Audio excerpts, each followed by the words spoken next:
اعوذ باللہ من الشیطان اللعین الرجیم بسم اللہ الرحمن الرحیم الحمد للہ وکفا والسلام علی عبادہ الذین اصطفی. درود بھیجی محمد علیہ.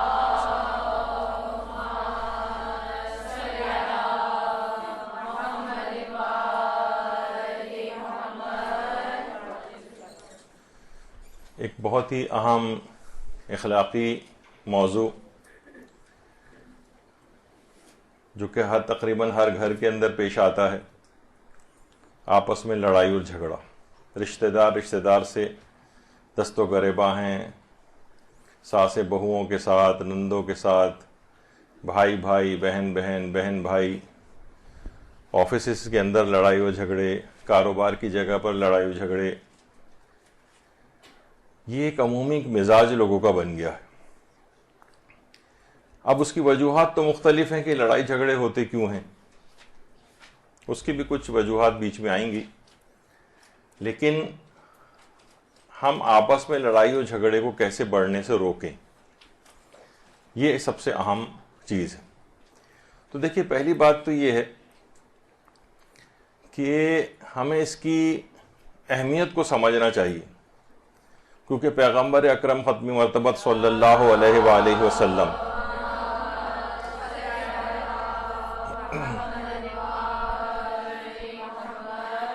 یہ فرماتے ہیں کہ جھگڑا اور کج بحثی کرنا یہ مسلمانوں کی شان نہیں، اور جو لوگ بھی ایسا کریں گے یعنی لڑائی و جھگڑا کریں گے، میں ان کی شفاعت نہیں کروں گا.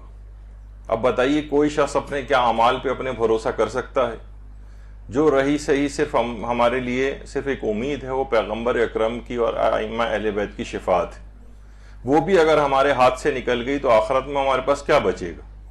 پیغمبر فرما رہے ہیں کہ ایک تو شان کے خلاف ایک مسلمان کی، دوسری بات یہ ہے کہ میں اس کی شفاعت نہیں کروں گا. تو اس کی اہمیت کس قدر زیادہ ہے، اس بات کو پہلے شروع میں سمجھنا چاہیے. اور پیغمبر اکرم یہ بات بھی ارشاد فرماتے تھے کہ جبرائیل جب بھی میرے پاس آتے تھے تو وہ یہ کہتے تھے کہ اے محمد صلی اللہ علیہ وآلہ وسلم،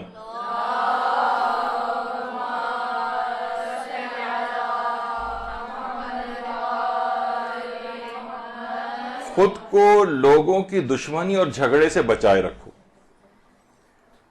اور اس کے بعد پیغمبر فرماتے تھے جو شخص بھی 3 چیزوں کے ساتھ اللہ سے ملاقات کرے گا وہ جنت میں جس دروازے سے چاہے داخل ہو جائے گا، جس میں سے ایک یہ بھی ہے کہ وہ جھگڑے کو ترک کرے، خواہ حق پر ہی کیوں نہ ہو.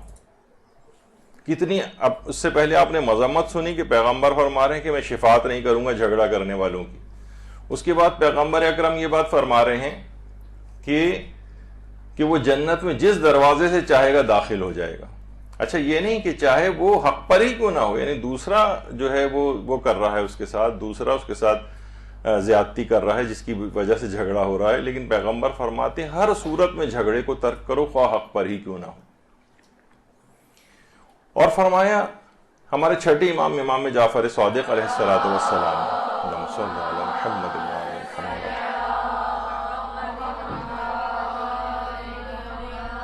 کہ لڑائی و جھگڑا صرف وہی شخص کرتا ہے جسے یا تو اپنے دین میں شک ہوتا ہے یا اس کے پاس پرہیزگاری نہیں ہوتی، یعنی تقوی اس کے پاس نام کو نہیں ہے اگر یہ شخص لڑائی اور جھگڑا کر رہا ہے.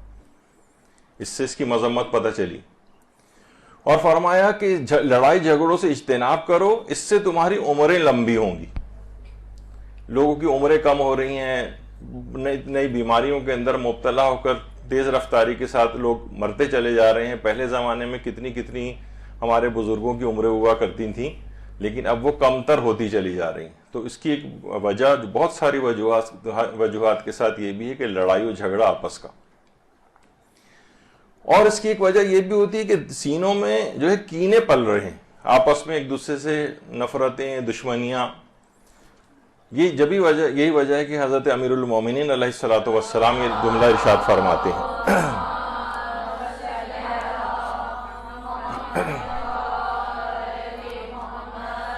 کہ اپنے سینے کے اندر سے کینے کو اکھاڑ پھینکو، اور اس ذریعے تم دوسرے شخص کے دل سے بھی برائی کا خاتمہ کر دو گے. یعنی جب تک آپ کے دل سے کینہ نہیں نکلے گا، دوسرے شخص کے دل سے بھی کینہ نہیں نکلے گا. ہم آدمی ہیں تمہارے جیسے، جو تم کرو گے وہ ہم کریں گے، اس طرح کا یہ حساب کتاب. ایک اگر کسی کے لیے آپ کے دل میں کینہ ہے تو لامحالہ دوسرے کے دل میں بھی کینہ ہوگا. اپنے دل کے کینے کو نکالیے تاکہ دوسرے کے دل سے بھی کینہ ختم ہو، تو یہ لڑائی جھگڑے خود بخود ختم ہوں گے. اور ہمارے 8ویں امام امام علی رضا علیہ الصلوۃ والسلام فرماتے صلی اللہ علیہ محمد شاہ عبدالعظیم سے، اے عبدالعظیم میری طرف سے میرے دوستوں کو سلام پہنچا دو اور ان سے کہو کہ وہ شیطان کو اپنے لیے راہ نہ دیں، انہیں سچ بولنے اور امانت کی ادائیگی کا حکم دو، اور جو باتیں ان کے لیے بے فائدہ ہیں ان کے بارے میں انہیں خاموش رہنے اور لڑائی جھگڑے کو ترک کرنے کا حکم دو. لڑائی جھگڑے کو ترک کرنے کا حکم یہ ہمارے 8ویں امام کی الگ سے جو ہے وہ ہدایت ہے. پھر فرمایا حضرت امیر نے کہ تم لڑائی جھگڑے سے بچے رہو، کیونکہ یہ دونوں دل کو بیمار کر دیتے ہیں، جس کے نتیجے میں نفاق پیدا ہوتا ہے. دیکھیں نفاق ایک تو وہ ہوتا ہے منافقت، ایک آدمی بظاہر اسلام قبول کیے ہوئے ہے، ایک ہے نفاق عملی جو ہم لوگوں کے ساتھ ہوتا ہے. نفاق یعنی ہمارا کردار ہمارے علم کے مطابق نہیں ہوتا ہے، تو یہ جو ہے لڑائی و جھگڑا آپس میں نفاق پیدا کرتا ہے. پھر یہ جتنی باتیں اس کو اپنے علم کے مطابق پتہ ہوں گی یہ اس کے مطابق عمل نہیں کرے گا. یہ لڑائی جھگڑے کی وجہ سے ہوتا ہے. تو جتنے آپس میں ایک دوسرے سے جھگڑے ہوں گے یہ چیز ہوگی اس میں. اور یہ بھی پیغمبر اکرم ارشاد فرماتے ہیں صلی اللہ علیہ وآلہ وسلم صلی اللہ محمد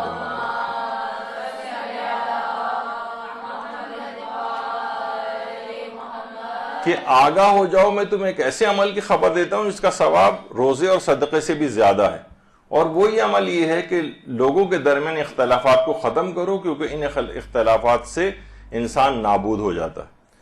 ہر بات میں اختلاف، کہیں موافقت ہم آہنگی ایک نظر ہی نہیں آ رہی ہے. تو بہرحال یہ ایک ایسی چیز ہے کہ جس کا خیال رکھنا چاہیے، اختلافات کو انسان دور کرے. اچھا دینی امور میں بھی جو جھگڑا ہے یہ شبہات پیدا کرتا ہے، اور یہ بھی ارشاد فرمایا حضرت امیر نے کہ دین کے بارے میں لڑنا جھگڑنا یہ یقین کو فاسد کر دیتا ہے. آج کل مذہبی بحثیں بہت شروع ہو گئیں، مذہبی بحثیں، اس میں آپس میں ایک دوسرے، آپ سوشل میڈیا کے اوپر جائیں، اس قدر لڑائی اور جھگڑے کی فضا آپس میں بحث و تخمیس میں پیدا ہو جاتی ہے. یہ یقین کو فاسد کرتا ہے. اچھا اسی طرح سے تواضع و انکساری کی ایک بات یہ بھی قرار دی گئی کہ انسان لڑائی اور جھگڑے کو ترک کر دے. لڑائی اور جھگڑے کو ترک کرنا یہ تواضع و انکساری کے اندر شامل ہے، کیونکہ ظاہر اگر وہ لڑائی جھگڑے کرے گا تو اس کے برخلاف یعنی تکبر کا گویا اس میں اظہار ہوتا ہے کہ بس میں جو ہوں وہ ٹھیک کہہ رہا ہوں اور دوسرا نہیں کہہ رہا. یہ آپ کے سامنے کچھ احادیث اس وجہ سے پیش کی جا رہی ہیں تاکہ آپ کو مضمون کی اہمیت کا احساس ہو جائے. اس کے بعد ہم ان طریقوں کے اوپر جائیں گے کہ اس کو ختم کیسے کریں یا کم کیسے کریں لڑائی جھگڑوں کو. تو دیکھیے کم سے کم یہ ضرور کرنا پڑے گا کہ رسول اللہ کے وعدے کے اوپر تو کم سے کم بھروسہ انسان کو کرنا پڑے گا. پیغمبر اکرم نے جو وعدے کیے، دیکھیے پیغمبر اکرم ارشاد فرماتے ہیں ختم مرتبت صلی اللہ علیہ وآلہ وسلم،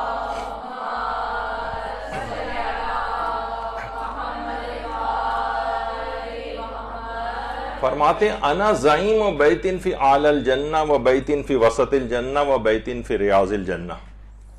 میں ضمانت دیتا ہوں، انا زعیم، میں ضمانت دیتا ہوں جنت کے اعلیٰ ترین درجے میں ایک مکان کی. کس شخص کے لیے؟ کہ جو کہ جھگڑے کو ترک کرے خواہ وہ حق پر ہی کیوں نہ ہو. زعیم میں ضامن ہوں، میں ضمانت دیتا ہوں اس کو کہ جنت کے اعلیٰ ترین درجے میں اس شخص کو کہ جو کہ جھگڑے کو ترک کرے خواہ حق پر ہی کیوں نہ ہو. تو کم سے کم انسان پیغمبر اکرم ہی کی اس بات پر یقین کر کے اور ان کو مان کر جنت میں اعلیٰ ترین درجے کے اندر مکان کو حاصل کرے. دیکھیے یہ بھی آیات کے اندر ہی آئی ہے کہ اللہ دیکھیے زمین پر فرماتا ہے کہ زمین میں فساد کی کوشش نہ کرو، کہ اللہ فساد کرنے والوں کو دوست نہیں رکھتا. اللہ فساد کرنے والوں کو دو ان اللہ لا يحب المفسدین، یعنی ظاہر ہے جو لڑائی جھگڑا کر رہے ہیں یہ فساد کر رہے ہیں، پروردگار ایسے افراد کو پسند نہیں کرتا. اچھا لڑائی جھگڑے سے ایک تو دیکھیے رحمت اور برکت اٹھ جاتی ہے، معاشی مشکلات انسان کی کھڑی ہو جاتی ہیں، صحت کے مسائل اس کے سامنے آتے ہیں، شادیاں میں تاخیر ہو رہی ہے، طلاقوں تک کے اوپر نوبتیں آئی ہوئی ہیں، اور اس کی وجہ کیا ہے؟ وَلَا تَنَازَعُوا فَتَفْشَلُوا وَتَذْهَبَ رِيحُكُمْ، اللہ اور اس کے رسول کی اطاعت کرو، اور دیکھو آپس میں اختلاف نہ کرو، اس سے تم کمزور پڑ جاؤ گے اور تمہاری ہوا اکھڑ جائے گی۔ یعنی انسان ہمیشہ کمزور پڑ جاتا ہے جہاں پہ بھی لڑائی اور جھگڑے اس انداز سے ہوتے ہیں۔ شیطان کا سب سے بڑا حربہ یہی ہے کہ وہ مومنین میں اختلاف پیدا کرے۔ وہ ملتا ہے نا روایت میں کہ بہت سارے شیطان، چھوٹے شیطان تھے اور وہ بڑے شیطان کے پاس اپنے اپنے کارنامے بتا رہے تھے۔ کوئی شیطان یہ بتا رہا تھا آج میں نے لوگوں کو نماز پڑھنے سے روک دیا، اس نے کہا چلو یہ بھی اچھا ہے لیکن سب سے بڑا عمل بتاؤ کہ کس نے کیا ہے۔ ایک نے کہا کہ میں نے فلاں کو یوں بہکا دیا، فلاں، سب نے اپنے اپنے گناہ گنوائے جو لوگوں سے کروائے تھے، لیکن شیطان کی نگاہ میں کوئی خاص بات نہیں تھی۔ ایک چھوٹا شیطان بیٹھا ہوا تھا، اس نے کہا میں نے تو بہت ہی کوئی چھوٹا سا ایک عمل کیا ہے۔ اس نے کہا کون سا عمل؟ کہا کہ دینی طالب علم آپس میں جا رہے تھے بچے، میں نے ان سب میں آپس میں جھگڑا کروا دیا اور یہاں تک کہ وہ لوگ مدرسہ چھوڑ کر جو ہے وہ اپنے گھر چلے گئے۔ شیطان نے کہا سب سے بڑا کام، شیطان نے شاباش دی کہ سب سے بڑا کام تو تم نے ہی انجام دیا کہ تم نے جھگڑا کروا دیا۔ تو یہ دیکھیے اتنی بڑی چیز ہے کہ شیطان کی شاباشی کا یہ چیز سبب بن رہی۔ اور پیغمبر اکرم یہ بات بھی ارشاد فرماتے تھے کہ سب سے زیادہ ناپسندیدہ شخص جو لوگوں میں ہے وہ جھگڑالو ہوتا ہے، جھگڑالو۔ اچھا اب دیکھیے ایک بات اس میں ضرور رہنی چاہیے، گھروں میں بھی دیکھیں یعنی اختلاف رائے ضرور کیجئے لیکن جھگڑا نہیں ہونا چاہیے۔ ہمارے ہاں کیا ہوتا ہے کہ اختلاف رائے کا کوئی مفہوم ہی نہیں ہے، بس جھگڑا ہی ہونا ہے۔ یعنی ضروری نہیں، گھر میں کوئی چیز غلط بھی ہو سکتی ہے، ابھی ہم گھر کو زیادہ فوکس کریں گے، ویسے تو جھگڑے ہر جگہ ہی ہو رہے ہیں، لیکن اختلاف رائے کا مطلب یہی نہیں کہ انسان اپنی گھریلو زندگی کو خراب کر لے۔ آپ کبھی بھی گھر میں کوئی اختلاف رائے ہو جائے تو اپنی رائے دلائل کے ساتھ پیش کریں۔ مثلا کسی موضوع پہ اختلاف ہو رہا ہے تو بغیر لڑے جھگڑے آپ اس کی پریکٹس کر کے دیکھیے۔ اچھا عام طور پہ کیا ہوتا ہے کہ ہم جلد باز بھی بہت ہیں، بس ابھی جو ہم کہہ رہے ہیں وہ فوراً حل ہو جانا چاہیے۔ نہیں ہو سکتا ہے کہ ابھی آپ جو دلائل سے بات کرو ابھی اس کی سمجھ میں نہ آ رہی ہو، ایک دفعہ کریں، دو دفعہ کریں، تین دفعہ کریں، چوتھی دفعہ، پانچویں دفعہ وہ شخص آپ کی بات سننے پر مجبور ہو جائے گا۔ جھگڑے کے بغیر دلائل کے ساتھ اپنے موقف کو پیش کریں، اپنے موقف کو، تو اس سے بغیر لڑے جو ہے وہ مسائل حل ہو سکتے ہیں۔ گھر کا ماحول بھی خوشگوار رہے گا، خراب نہیں ہوگا۔ یعنی گھر کا ماحول خوشگوار بنے گا یا یہ کہ خراب ہو جائے گا، یہ اس بات پر منحصر ہوتا ہے کہ آپ اختلاف رائے کو کس طرح سے حل کرتے ہیں۔ اگر اختلاف رائے کو آپ نے اچھی طرح سے حل کیا ہے تو جھگڑا نہیں ہوگا، اور اختلاف رائے کو آپ نے بدترین طریقے سے حل کرنے کی کوشش کی ہے جس کی ابھی مثالیں آئیں گی تو جھگڑا ہوگا۔ دیکھیے ایک بات اور بھی بڑی اہم ہے کہ آپ خود یہ سمجھیے کہ جھگڑے میں آپ کا جیتنا زیادہ اہم ہے یا گھر میں امن و امان رہنا زیادہ اہم ہے، یہ آپ اپنے آپ سے پوچھیں۔ اچھا بہت سے لوگ کہتے ہیں کہ ہم جنگ برائے امن جاتے ہیں، بہت سے ہوتا ہے نا کہ وار فار پیس، یعنی ہم اس وقت جیسے ابھی لڑ رہے ہیں تاکہ بعد میں امن ہو جائے۔ نہیں، ایسا نہیں۔ گھر میں اصل میں جھگڑے کے اندر جیتنا اتنا اہم نہیں جتنا امن و امان کا قائم رہنا زیادہ اہم ہے۔ اور وہ بھی مثلا مرد ہیں وہ خواتین کے ساتھ لڑ رہے ہیں۔ ہمارے جو برادران اہل سنت کے عالم دین تھے مولانا اشرف علی تھانوی، وہ ایک جملہ بڑا اچھا کہا کرتے تھے کہ مردوں کو خطاب کر کے کہتے تھے کہ جو شخص بھی عورتوں سے مناظرہ کرے گا وہ یہ بات کان کھول کر سن لے کہ شکست اس کا مقدر بن چکی۔ تو بہرحال گھر میں یہ اس قسم کا کوئی فائدہ نہیں ہے، مردوں کو ہر صورت میں شکست کو برداشت کرنا ہے، تو جھگڑے کا فائدہ کیا کہ جس کے نتیجے میں آپ کو ہمیشہ ہارنا ہی ہو۔ تو بہرحال اچھا اب آ جائیے کہ اس لڑائی جھگڑے کو روکنے کے بہترین حل کیا ہیں۔ بہترین حل دیکھیے، پہلا سب سے اچھا حل یہ ہے کہ جو بھی جھگڑا کر رہا ہے نا دوسرا فریق، اس کے سامنے سے آپ ہٹ جائیے، سامنے سے ہٹ جائیں اس کے۔ جس طرح کہا جاتا ہے نا کہ لکڑی کے ختم ہونے پر آگ خود بخود ختم ہو جاتی ہے، یعنی اگر اس کے سامنے آپ معذرت کر کے کمرے سے باہر چلے جائیں، تھوڑا سا وقت لے لیں، باتھ روم کے بہانے سے چلے جائیں، یہ فرار نہیں ہے، یہ جھگڑے کو حل کرنے کی ایک تدبیر ہے۔ اس سے کیا ہوتا ہے کہ دوسرے کو ذرا کول ڈاؤن ہونے کا ٹائم ملتا ہے۔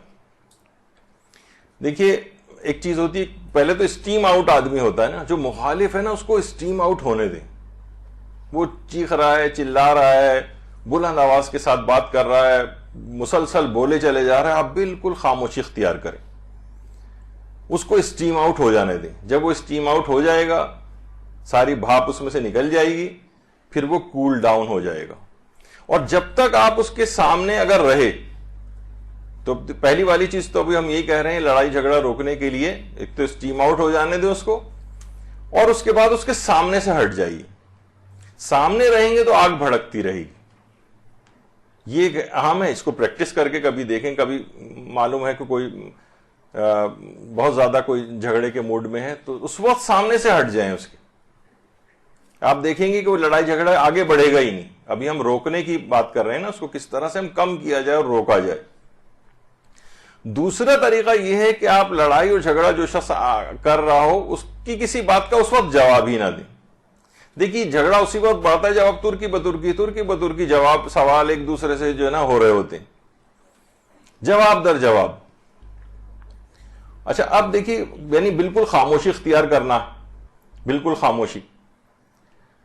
تو البتہ پھر وہاں وہی بات ہی آ جاتی ہے کہ عام طور پر گھروں میں بیویاں شوہر کی خاموشی سے بھی زیادہ راضی نہیں ہوتی، جو میں اکثر دفعہ سناتا بھی ہوں کہ ایک شخص جو ہے وہ اسی طرح سے خاموشی اس نے اختیار کی ہوئی تھی اور بیوی بولے چلی جا رہی تھی، تو بالآخر بیوی تنگ آ کر بولی کہ تمہاری اسی گونگی بدماشی کی وجہ سے گھر جہنم کا نمونہ بنا ہوا ہے۔ اب وہ بیچارہ اگر خاموش بھی رہتا ہے تو بھی اس کے ساتھ یہ والا مسئلہ ہوتا ہے۔ تو دوسرے کو بولنے دیں، چیخنے دیں، لیکن آپ اس میں پارٹیسپیٹ نہ کریں، اس سے آپ کا وقار برقرار رہے گا۔ اور اگر آپ کو بالفرض بولنا بھی پڑے تو حتی الامکان اپنی آواز کو بلند نہ ہونے دیں، اس کی پریکٹس کیجیے آپ۔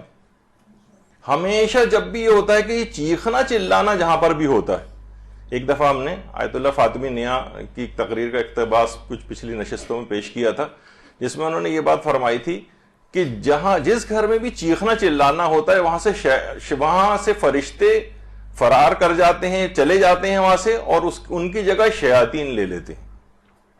جس گھر میں بھی چیخنا چلانا ہو، اگر بالفرض آپ کو بولنا ہی پڑے تو حتی الامکان اپنی آواز کو بلند نہ ہونے دیں، کیونکہ دیکھیے آپ کا یہ جو چیخنا چلانا ہے نا، یہ اصل میں ایکسپلوسیو ہے، یہ بارودی مواد ہے، یہ جھگڑوں کو مزید بڑھاتا ہے۔ یعنی جتنی آپ اپنی آواز کو جھگڑے کے اندر بڑھائیں گی اتنا ہی زیادہ جو ہے سمجھیں آپ فیولنگ کر رہی ہیں اس میں، اور ذرا سی بھی گرمی سے وہ چیز پھٹ جاتی ہے، جو ایکسپلوسیو ہوتا ہے وہ اسی طرح تو پھٹتا ہے۔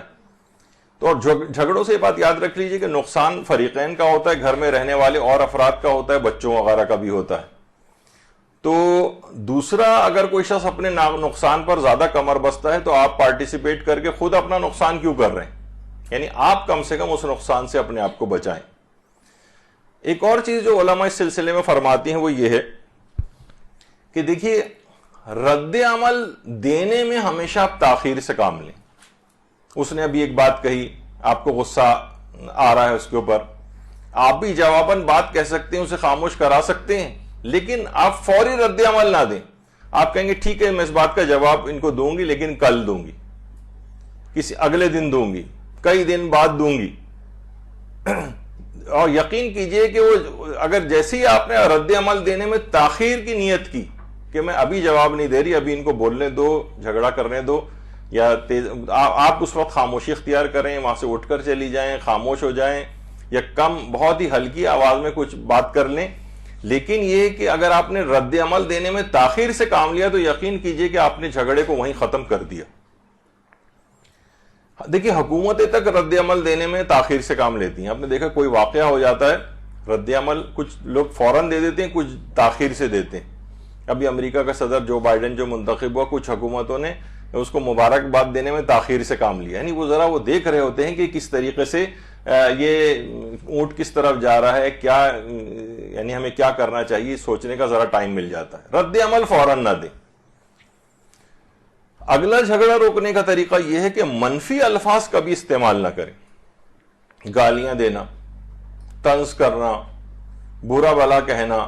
دیکھیے برے الفاظ ہمیشہ کسی بھی شخص کے دل پر جو منفی الفاظ ہیں بہت برا اثر کرتے ہیں. مثلا کسی کو کہیں کہ غصے سے کہ او جاہل, اندھے دیکھ کے نہیں چلتے, یا مثلا گاڑی کوئی چلا رہا ہے, اس قسم کے الفاظ استعمال کرنا. اب آپ خود بتائیے کہ کبھی اس طرح کے جو منفی الفاظ سن کر کسی بھی شخص کے دل میں لڈو پھوٹیں گے یا کڑواہٹ آ جائے گی؟ اور دوسرے کو جاہل کہنے سے کیا اس کی جہالت دور ہو جائے گی یا اس کی جہالت بڑھے گی؟ بڑھے گی. وہ جھگڑے پر آمادہ ہو جائے گا, جھگڑا ہمیشہ بڑھے گا. تو یہ بات یاد رکھ لیجئے کہ منفی الفاظ کو بالکل بھی استعمال نہ کیجئے, بالکل استعمال نہ کریں, کیونکہ یہ ہمیشہ چاہے وہ گالیاں ہوں, گندی گالیاں ہوں, یا عرف عام والی کم بخت اور فلاں اس طرح ٹائپ کی بھی اگر کچھ ہیں تو اس طرح کی بھی چیزیں, یعنی کوئی بھی منفی الفاظ رد عمل میں آپ نہیں بولیں. اس سے ہمیشہ فیولنگ ہوگی, جھگڑا بڑھے گا. اس قسم کا ایک بھی جملہ اگر آپ نے نکالا تو وہ اس کو 10 سے آپ ملٹیپلائی کر لیں جھگڑے کو, جو صرف اور صرف اس کا کام دے گا کہ آپ نے ایک منفی جملہ یا ایک طنز ایسا کیا اور اس کے تن بدن میں آگ لگ جائے گی اور جھگڑا اور بڑھے گا.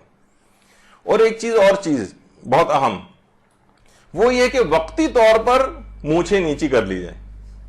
اب اس کے کیا معنی؟ ظاہر اس طور پہ کہا جا رہا ہے, خواتین کہیں گی پھر ہمارے لیے تو نہیں ہوا یہ.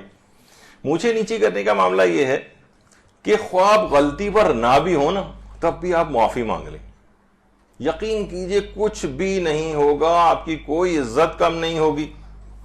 یہ ایسا ہی ہے کہ گویا آپ نے آگ پر پانی ڈال دیا. دیکھیے عدالتوں میں بڑے بڑے کیسز چل رہے ہوتے ہیں, اور وہاں پر آپ نے دیکھا ہوگا کہ ٹی وی میں آتا ہے, خبروں میں آتا ہے, اخبارات میں آتا ہے کہ فلاں نے غیر مشروط معافی مانگ لی اور عدالت نے کیس جو ہے نا خارج کر دیا. اب چاہے دل سے نہیں مانگی, انہیں عدالتوں کو بھی پتا ہوتا ہے, لیکن وہ کہتے ہیں ٹھیک ہے ہم غیر مشروط معافی مانگتے ہیں. تو آپ کی غلطی اگر نہیں بھی ہے, وقتی طور پر اگر آپ اپنی مونچھیں نیچی کر لیں تو اس کا کتنا بڑا فائدہ ہوگا کہ وہ جھگڑا ختم ہونے سے, آپس میں ناچاکیاں ہونے سے رہ جائے گا, تعلقات بگڑنے سے بچ جائیں گے, اور قطع رحمی ہونے سے بچ جائیں گے آپ. تو کتنی ساری چیزیں ایسی ہیں کہ 2-3 جملے اگر انسان بول دے کہ میں چلے میری غلطی ہے, میں معافی مانگتا ہوں آپ سے یا معافی مانگتی ہوں, یقین کیجئے اسی وقت جھگڑا 90% کم ہو جائے گا. ہو سکتا ہے اس کے بعد بھی 2-4 جملے ہوں, لیکن آپ دوبارہ اپنی معافی کی تکرار کر لیں. خواہ جب بھی آپ نے نہیں سنا تھا پیغمبر اکرم کی وہ حدیث جس سے پہلے ہم نے بیان کی ہے کہ جھگڑے کو ترک کرو خواہ حق پر ہی کیوں نہ ہو. آپ حق پر ہیں, لیکن حق پہ ہونے کے باوجود آپ کہنے اچھا ٹھیک ہے مجھ سے غلطی ہو گئی, معاف کر دیجیے, اور اس انداز سے کہیں کہ وہ دیکھیے گا آپ فوراً وقتی طور پر آپ نے ایک بہت بڑے مقصد کو حاصل کیا, اور کیا صرف زبان کو تھوڑا سا ہلا کے معذرت کے چند کلمات کہہ کر. کتنی 2-3 جملے بول دیں گھر میں امن و امان قائم رکھنے کے لیے اور تعلقات کو بگڑنے سے بچانے کے لیے, تو کیا فرق پڑتا ہے. ابھی میں ایک اصولی باتیں بیان کر رہا ہوں, اب آپ دیکھیے گا اس موقع پر کون سی چیز زیادہ کارآمد ہے ان تمام طریقہ کار میں, وہ آپ خود ڈیسائیڈ کریں اسی وقت کہ مجھے کیا کرنا چاہیے, کون سا والا طریقہ کار اس موقع پر کارآمد ہوگا, اس کا فیصلہ آپ کو خود کرنا ہوگا. کھلے دل سے اپنی غلطی کا اعتراف کر لیں. یعنی بہت سی دفعہ میں ہوتا ہے نا کہ واقعی آپ کی غلطی ہوتی اور دوسرا غصہ کر رہا ہوتا ہے. آپ نے کوئی غلطی کی, والدین غصہ کر رہے ہیں, آپ نے کوئی غلطی کی, بھائی غصہ کر رہا ہے, آپ نے کوئی غلطی کی, شوہر غصہ کر رہا ہے, اور واقعی غلطی تھی آپ کی. تو کھلے دل سے اپنی غلطی کا اعتراف کرنے میں کیا جاتا ہے؟ آپ کہتے ہیں افسوس ہو رہا ہے مجھے, واقعی مجھ سے, میں آئندہ ایسا نہیں کروں گی. آپ کی دیکھیے انا کی اس وقت کوئی اہمیت نہیں. زیادہ اہمیت یہ ہے کہ انسان کے تعلقات لوگوں سے بحال رہیں اور جھگڑے کا اختتام ہو جائے. دیکھیے جب بھی کہا جاتا ہے نا کہ غلطی کا اعتراف کر کے آپ اپنی نسبت اپنے جد امجد حضرت آدم سے درست کر لیتے ہیں.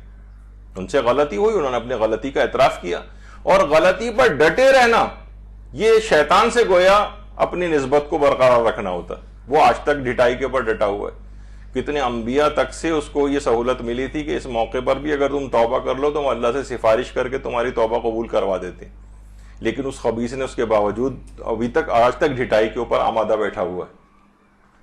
تو آپ کو دیکھنا ہے کہ آپ کو شیطان سے اپنی نسبت درست کرنی ہے یا اپنے جد امجد حضرت آدم سے درست کرنی۔ تو کھلے دل سے اپنی غلطی کا اعتراف کر لیں، کچھ بھی نہیں ہوتا۔ آپ دیکھیں گے کیا ہوا، کچھ بھی نہیں ہوا، کوئی قیامت نہیں آ جائے گی۔ لوگ سوچتے ہیں او میری انا، میری خودداری، میں اپنی غلطی کا اعتراف کر لوں، یہ ایک شیطانی دھوکہ اور وسوسہ ہوگا، اس کو نکالیے، کھلے دل سے اپنی غلطی کا اعتراف۔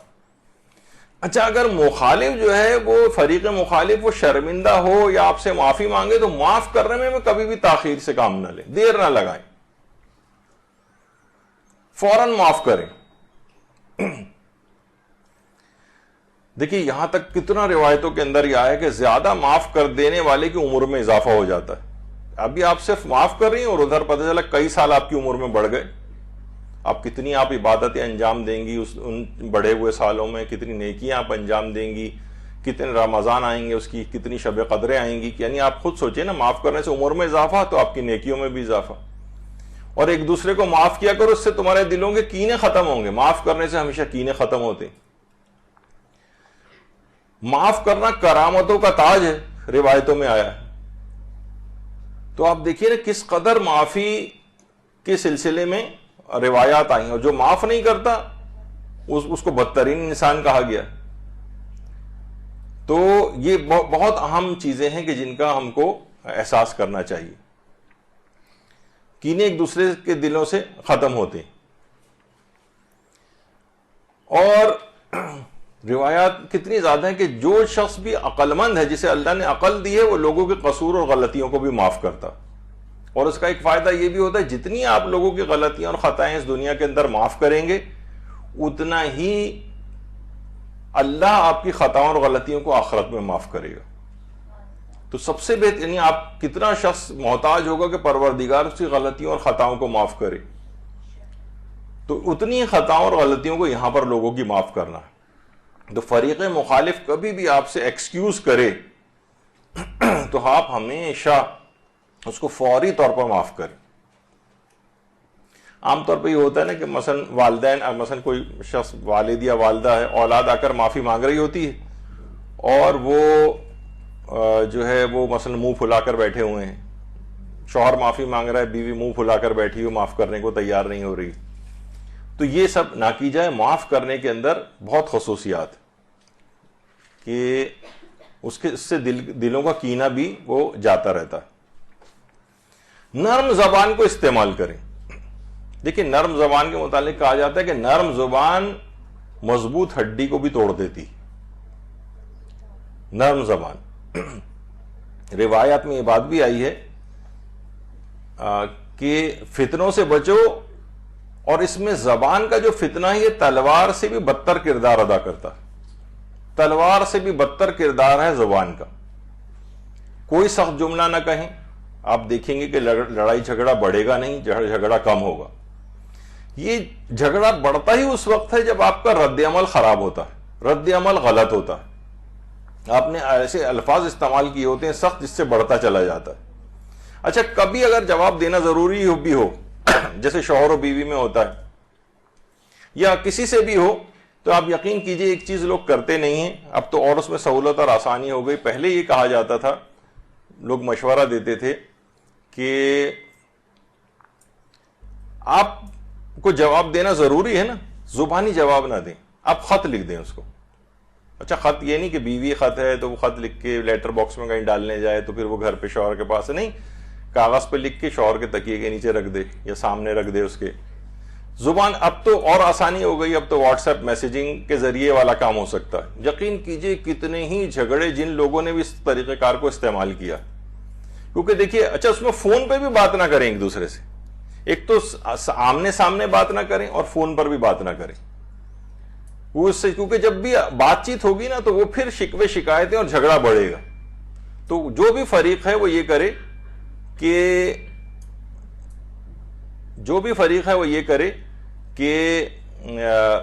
میسج کر دے، خط لکھ دے، تو تھوڑی آواز بہت زیادہ ہو رہی ہے، اسے کم کیجیے، ذرا سیٹی مار رہے. تو سخت جملہ کوئی نہ کہیں اور اس میں بھی لکھ کر بات کریں. لکھ کر،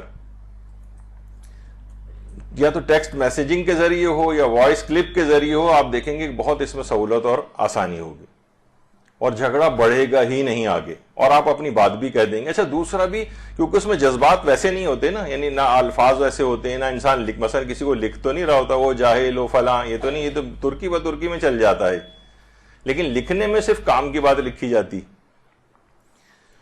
اچھا ایک اور بھی چیز، نرم زبان تو استعمال کریں، اس سے کبھی جھگڑا نہیں بڑھے گا. دیکھیے ایسے افراد سے لڑائی جھگڑا بالکل بے فائدہ ہے جن سے جدا ہونا ممکن نہیں. یہ لوگ اگر اس بات کو سمجھ جائیں، دیکھیے ایک تو یہ ہے کہ دیکھیے قطع تعلق عام طور پر جو ہوتا ہے نا، اس سے عمریں کم ہو جاتی، یعنی 30 سال بھی کسی کو عمر باقی ہے تو فقط 3 سال رہ جاتی. اولادوں کی عمریں کم ہو رہی ہیں. لوگ کہتے ہیں تم اپنی فلاں پھوپھی سے بات مت کرنا اور چچی سے بات مت کرنا، وہ سکھائی جاتی ہیں اس طرح کی چیزیں. یقین جانیے کہ اولادوں کے اندر یہ قطع رحمی آئی تو یہ اتنی نقصان دہ کہ آپ کی اولادوں کی عمریں کم ہو جائیں گی، نسلیں منقطع ہو جاتی ہیں، بے شمار قطع رحمی کے نقصانات ہوتے ہیں. دیکھیے جن افراد سے بھی امبلائکل کارڈ کا رشتہ ہوتا ہے، یعنی رحم کا رشتہ ہوتا ہے، خونی رشتہ ہوتا ہے، ان سے اب جدائی ممکن نہیں ہے. وہ خون کا رشتہ قائم ہو چکا ہے. اب دیکھیے جسمانی کوئی بھی عضو کسی کو اگر پسند نہیں ہے، یا مثلا ناکارہ ہے، یا کسی کے ہاتھ میں مثلا 6 انگلیاں ہیں، بس اس کو انہی کے ساتھ رہنا سیکھنا ہے، برداشت کرنا ہے اس عیب کو، اس چیز کو. اب کسی بھی شادی ہو گئی ہے، بچے بھی ہو چکے ہیں، اب بیوی کے ساتھ گزارا کرنا ہی، اس شوہر کے ساتھ اب آپ کو گزارا کرنا ہی ہے. یہ جو بھائی بہن اللہ میاں نے بنا دی، اب ان کے ساتھ گزارا کرنا ہے، چاہے آپ کو پسند آئے یا نہ آئے. ایسے افراد سے لڑائی جھگڑا بالکل بے فائدہ ہے کہ جن سے جدا ہونا ممکن نہیں. دیکھیے کہا جاتا ہے نا کہ اگر کسی کے آپ کو تعلقات برقرار رکھنے ہیں، ساتھ رہنا ہے، تو بھی جھگڑا کرنے کا کیا فائدہ، اور کسی کے ساتھ تعلقات رکھنے ہی نہیں ہے تب بھی جھگڑے کا کیا فائدہ. دونوں صورتوں میں جھگڑا بیکار ہے.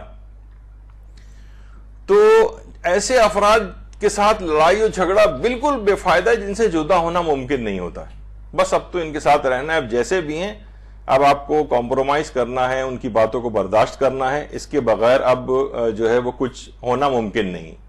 یہ دماغ میں ظاہر ہے ہمارے یہ چیز رہنی چاہیے. اچھا یہی والی چیز آفیسز میں بھی ہوتی ہے. اب یہ باس ہے، اب کام کر رہا ہے، باس بد مزاج بھی ہے، تو اس کے ساتھ بھی انسان گزارا کرتا ہے، اس کی باتوں کو درگزر کرتا ہے، اپنے ٹائم کو پاس کرتا ہے اور اپنے پیسہ وغیرہ وہاں سے کماتا ہے وہ. تو یہی چیز آپ کو نا گھر کے وہاں تو چلیں جاب پھر بھی چھوڑ کے کوئی اور دوسری کی جا سکتی ہے، ان اماں ابا کو چھوڑ کے کوئی نئے اماں ابا تو نہیں تلاش کیے جا سکتے. اور کوئی کہے کہ ٹھیک ہے ہم دوسرے شریک حیات بھی ہم تلاش کر سکتے ہیں اس کو چھوڑ کر، تو وہ بھی اس پہ بھی آگے چل کر میں گفتگو کروں گا کہ یقین کیجئے کہ وہ اس سے بھی بدتر آپ کی قسمت میں آئے گا. یعنی زیادہ تر دیکھنے میں یہ آتا ہے کہ آسمان سے گھرا کھجور میں اٹکے والا معاملہ ہو تو پھر پچھلی چیز یاد آتی ہے کہ اس سے بہتر تو وہی تھی. کہا جاتا ہے نا کہ لوگ مرد حضرات کے لیے عام طور پر اپنی شریک حیات کے سلسلے میں، یعنی ان کا برتاؤ ان کے ساتھ یہ خیالات وہی ہوتے ہیں جو موبائل فون کے سلسلے میں ہوتے ہیں کہ اگر تھوڑی دیر اور انتظار کر لیتا تو اچھا ورژن کوئی مارکیٹ میں آ جانا تھا. خیر اچھا، اب جب بھی کبھی جھگڑا ہوتا ہے نا تو مخالف کے جذبات کا بھی انسان کو تھوڑا سا احساس کرنا چاہیے کہ دیکھیے اگر وہ دوسرا کوئی شخص گرم ہو رہا ہے بہت، تو کیا وجہ ہے. دیکھیے بلا وجہ تو کوئی نہیں گرم ہو رہا ہوتا نا. اب 2 ہی صورتیں ہیں. ایک تو صورت یہ ہے کہ واقعی آپ کا قصور تھا جب یہ اتنا ہائپر ہو رہا ہے، تو آپ ریئلائز کریں کہ ہاں واقعی میں نے ہی ایسی بات کر دی تھی یا میں نے ایسا کوئی عمل کر دیا تھا جس کی وجہ سے یہ اتنا ہائپر ہو گیا، تو آپ اس سے معافی مانگ لیں. ایک تو چیز یہ ہو سکتی ہے. دوسرا یہ ہو سکتا ہے کہ ہو سکتا ہے یہ غلط فہمی اور شبے میں گرفتار ہو. اگر وہ کسی غلط فہمی کی وجہ سے جھگڑا کر رہا ہے تو تب بھی جھگڑے کا کیا فائدہ، اس کی غلط فہمی کو دور کیجیے. تو مخالف کے جذبات کا جب بھی آپ اس کے احساسات کا خیال کریں گی تو آپ یقین جانیں کہ آپ تھوڑا ریئلائز کریں گے ہاں غلطی میری ہے تو معافی مانگ لیں. اگر وہ اشتباہ کے اندر ہے تو پھر بھی آپ کہیں گے کہ غلط فہمی میں ایک شخص ہے تو میں جھگڑا کر کے کیا کرنا ہے, اپنی دلائل سے بات کو واضح کریں اس کو. ایک چیز اور ہے جو میں اکثر پیش کرتا ہوں, اور کیونکہ میں نے اس کو بہت ہی فائدے مند پایا ہے, کیونکہ ابھی یہ لاک ڈاؤن وغیرہ کے زمانے میں جو کلاسز نہیں ہو رہی تھی تو غصے اور غضب کے اوپر قابو پانے کے بھی درس ہوئے, جو کہ ویسے ہی ریکارڈ کر کے جو ہے وہ انٹرنیٹ وغیرہ پہ ڈال دیے گئے تھے. تو اس میں بھی میں نے وہ چیز بیان کی تھی, اور وہ ہر دفعہ جب بھی یہ چیز آتی ہے میں بیان کرتا ہوں. اور گھروں میں لڑائی اور جھگڑے کے سلسلے میں جن افراد کو بھی میں نے مشورے دیے ہیں, اور وہ مشورہ یہ تھا انہوں نے جب اس پہ اس وقت ہنسی آ رہی ہوتی ہے, لیکن آپ یقین جانیے کہ جب بھی اس لوگوں نے اس کے اوپر عمل کیا ہے ہمیشہ اس کو بہت فائدے مند پایا ہے. وہ یہ ہے کہ آپ خود کو پاگل خانے کا ڈاکٹر سمجھیے. اچھا, پاگل خانے کا ڈاکٹر وہ میں ہر دفعہ بتاتا ہوں. دیکھیے مثلا مریض ہیں پاگل خانے کے مختلف پاگل, وہ جب ڈاکٹر سامنے سے گزرتا ہے کوئی گالیاں دے رہا ہے, کوئی کچھ کہہ رہا ہے, اور بعض اوقات اس سے ڈاکٹروں کو یہ ہوتا ہے کہ ایک ہاتھ کا ان سے فاصلہ بھی رکھیں, کبھی وہ ہاتھ بھی گھما سکتا ہے آپ کے اوپر. وہ کتنا بھی برا بھلا کہہ رہے ہوتے ہیں, پاگل خانے کا ڈاکٹر مسکراتا ہے وہاں سے چلا جاتا ہے ان کے سامنے سے. تو گھریلو جھگڑوں کے اندر بھی دیکھیے یہی بات ہے. دوسرے کو آپ سمجھیں کہ یہ ایک نفسیاتی ہیجانی اور پاگل پنی کی کیفیت میں اس کو میں کیا جواب دوں. جس طرح آپ ایک کوئی شخص پاگل کسی گھر میں ہو, مریض ہو, تو کوئی آدمی اس پہ چیختا چلاتا ہے نہیں, بس اس کی بات سنتا ہے, بالکل ایک کان سے سن کے دوسرے کان سے نکال دیتا ہے. گھروں میں جب بھی لڑائی جھگڑے کرنے والے افراد یا ہائپر قسم کے افراد کہیں پہ موجود ہوتے ہیں, اور انسان اس پاگل خانے کا ڈاکٹر سمجھتے ہوئے اپنے آپ کو ایک ڈاکٹر کی طرح سے رہے, وہ جو بھی بول رہا ہے اس کو اس پہ دھیان ہی نہیں دے رہا ہے, ایک کان سے سن کے دوسرے کان سے نکال رہا ہے, آپ یقین کیجیے کبھی کوئی مسئلہ ہی نہیں ہوگا, کبھی کوئی جھگڑا ہوگا ہی نہیں گھر میں. یک طرفہ طور پر دیکھیے یہ تو جب ہوتا ہے نا جھگڑا, ہمیشہ جب دوسرا فریق بھی اس طرح سے عمل کر رہا ہوتا ہے تب جھگڑا بڑھتا ہے. اگر آپ خاموش بیٹھے رہیں گے, ہنستے مسکراتے رہیں گے, ہو سکتا ہے اس پہ دوسرے کو اور غصہ آئے, لیکن یہ کہ وہ کتنی دیر ہوگا, وہ 1-2 منٹ کے بعد وہ ایک آدمی جو ہے وہ اتنا مسلسل جھگڑا اکیلا نہیں کر سکتا. اچھا, یہ ایک چیز ہے بہت اہم. دوسری یہ ہے کہ دیکھیے لڑائی جھگڑے میں خاص طور پر خاندانی جو لڑائی جھگڑے ہوتے ہیں, مرد حضرات سے بھی میں بات کہہ رہا ہوں کہ جھگڑے میں 90% باتیں خواتین کی اگر مان لی جائیں تو اس سے آپ اپنی اہم 10% باتوں کو منوا سکتے ہیں. دیکھیے ہر باتیں منوانا ضروری بھی نہیں ہوتا. عام طور پر ابھی آپ دیکھیں گے کہ آگے چل کر بات آئے گی کہ جھگڑوں میں جو جھگڑے ہو رہے ہوتے ہیں اس میں زیادہ تر 99% ہی باتیں غیر اہم باتوں پہ جھگڑے ہو رہے ہوتے ہیں, غیر اہم فضول بات پر جھگڑا. تو اگر آپ عام طور پر گھروں میں جو عام طور پر جو خواتین ہوتی ہیں تو گیو اینڈ ٹیک سے دیکھیے یہ سب معاملہ چلتا ہے. گھر ظاہر گھر ہیں, مردوں کو سمجھنا چاہیے گھر جو ہے عورتوں کی کنگڈم اور ایک بادشاہت ہوتے ہیں. وہاں ان کو اپنی ان کی باتیں جو گھریلو امور والی باتیں ہیں ان کو 90% ان کی باتیں مان لیں تاکہ اپنی 10% باتوں کو منوا سکیں. اسی طرح سے یہ چیز چل رہی ہوتی. عورتیں بھی اسی طرح سے کمپرومائز کریں, کچھ ان کی باتیں مانیں, کچھ اپنی بھی منوا لیں. یہ ہمیشہ اس وقت ہوتا ہے کہ نہیں صرف میری ہی بات ہمیشہ مانی جائے, اس سے جھگڑا بڑھتا ہے. تو مخالف کی زیادہ تر باتیں مان لیں تو آپ اپنی باتیں بھی اس سے منوا سکتے ہیں. اچھا, ایک چیز اور بھی جس سے لڑائی جھگڑا کہ غیر جانبدار افراد جو ہیں یہ لوگوں میں صلح و صفائی کروائیں. عام طور پر یہ آج کل اب دیکھنے میں آ رہا ہے کہ لوگ معاملات میں پڑتے نہیں, ارے کون ان لوگوں کے جھگڑے میں پڑے.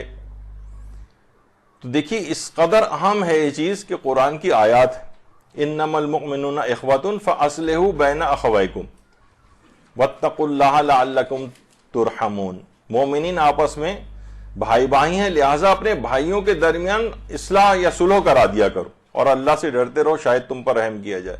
یعنی یہ صلح کروانے کا حکم پروردگار عالم نے دیا ہے.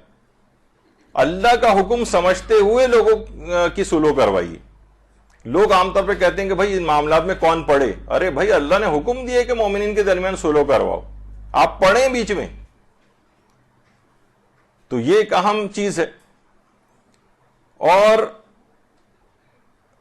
لا خیر فی کثیر من نجواہم الا من امر بصدقۃ او معروف او اصلاح بین الناس. لوگوں کی زیادہ تر سرگوشیوں میں کوئی خیر و خوبی نہیں ہوتی سوائے اس کے کہ کوئی صدقہ دینے میں، نیکی کرنے یا لوگوں کے درمیان صلح صفائی کی بات کرائے. صلح و صفائی میں سرگوشی، ورنہ تو سرگوشیاں عام طور پر یہ ہوتا ہے کہ دوسرے کے خلاف وغیرہ جا رہی ہوتی ہیں، لیکن یہ بھی قرآن نے کہا کہ لوگوں کے درمیان صلح و صفائی کا حکم بار بار قرآن نے دیا. تو غیر جانبدار افراد یہ صلح و صفائی کروائیں. دیکھیے جب تک ہمارے چھٹے امام امام جعفر صادق علیہ الصلوۃ والسلام فرماتے ہیں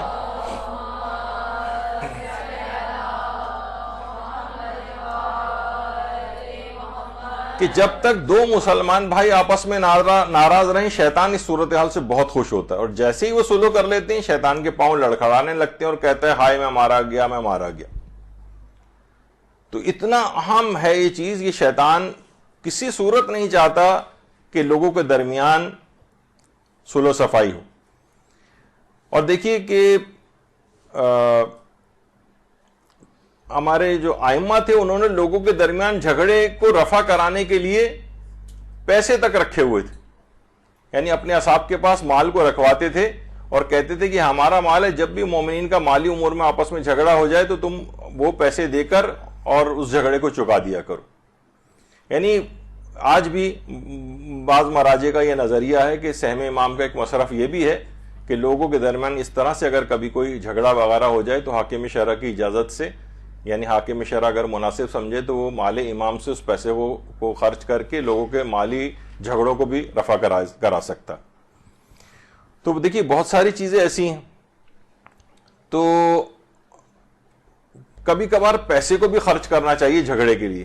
ابھی پچھلے ہی سورہ انفال میں ہماری گفتگو ہو رہی تھی، اس کی جو تعارف اور فضائل کی جو ایک نشست انٹرنیٹ پہ جو ایک درس اپلوڈ ہوا ہے، تو اس کے اندر بھی یہ بات کہی گئی تھی کہ اپنے ان جھگڑوں کو دور کروانے کے لیے مال کو بھی انسان خرچ کرے. بعض اوقات یہ ہوتا ہے کہ ہو سکتا ہے گرینڈ دعوت کا انتظام کرنا پڑ جائے.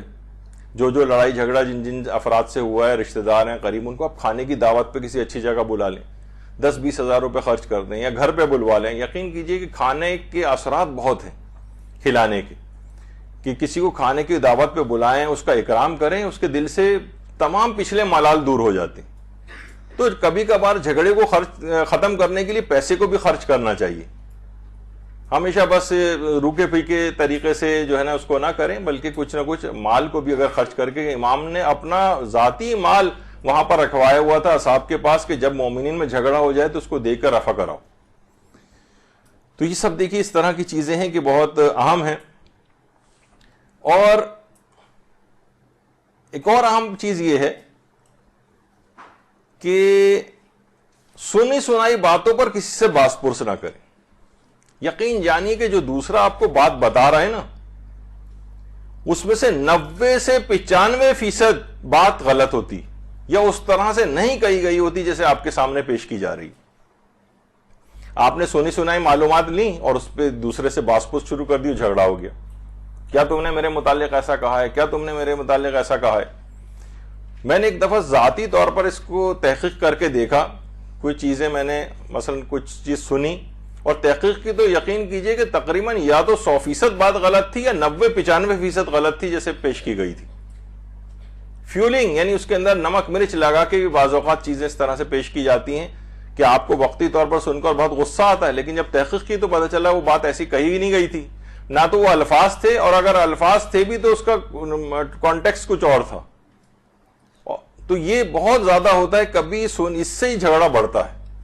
آپ کے دل میں ایک دم سے نفرت کے جذبات پیدا ہوتے ہیں اور آپ اس سے باس پرس کرنے لگتے ہیں اور جھگڑا ہو جاتا ہے.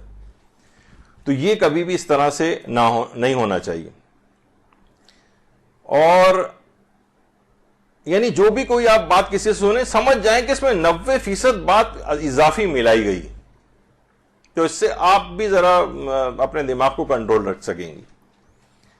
اور کوشش یہ کریں کہ لڑائی جھگڑا اگر کسی سے ہو بھی جائے تو یہ بات یاد رکھ لیجئے کہ رابطہ اس سے منقطع نہ کریں، نہ اس سے آپ قطع تعلق کریں.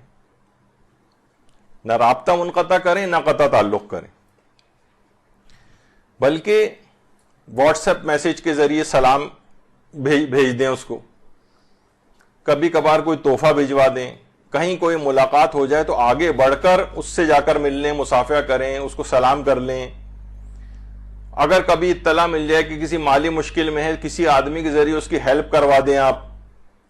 یعنی رابطہ مکمل منقطع نہ ہونے دیں. یعنی قطع تعلق کرنے والے سے بھی کوشش کریں کہ کہیں نہ کہیں اس سے جا کر مل لیں. قطع تعلق کوشش کریں کہ کسی بھی طور پر اس سے آپ کا قطع تعلق نہ ہونے پائے. دیکھیے وہ اگر برائی نہیں چھوڑتا تو آپ بھلائی کیوں چھوڑتی؟ وہ آپ کہہ رہے ہیں بھائی وہی ہم سے ملنا نہیں چاہتی، ہم سے ملنا نہیں چاہتے وہ، تو وہ تو ایک برائی پر کمر بستہ ہیں، وہ اتنا فرم ہے اپنی برائی پر، تو آپ بھلائی پر فرم کیوں نہیں ہوتی؟ آپ اپنی سی کوشش جاری رکھیں، چاہے اس کا نتیجہ کچھ بھی نہ نکلنا ہو، لیکن اس کے کم سے کم یہ ہوگا کہ آپ اس گناہ یا اس کے جو منفی اثرات ہیں قطع تعلق کے، اس میں آپ کا کوئی حصہ نہیں بنے گا، ورنہ یہ دو طرفہ نقصان ہے. یہی وجہ ہے کہ آیت اللہ سیستانی سے بھی یہ سوال پوچھا گیا کہ دوستی توڑنے کا، کسی سے ہمارے تعلقات مومن سے نہ رہیں، تو جواب انہوں نے دی کہ مسلمان سے 3 دن سے زیادہ ناراض ہونا احتیاط لازم کی بنا پر جائز نہیں، سوائے اس کے پھر انہوں نے کچھ اور چیزیں کہ ضروری ہو دوستی توڑنا، یعنی بہت اس سے دوستی رکھنا بہت فساد کا باعث ہو، خدا اور رسول کے احکامات کی کوئی خلاف ورزی اس میں ہو رہی ہو تو ایک الگ بات ہے. لیکن اصلاً یہ جو گھریلو اور اس طرح کے جو معاملات اور جو آپس میں ہوتے ہیں، مسلمان سے 3 دن سے زائد ناراض ہونا احتیاط لازم کی بنا پر جائز نہیں ہے.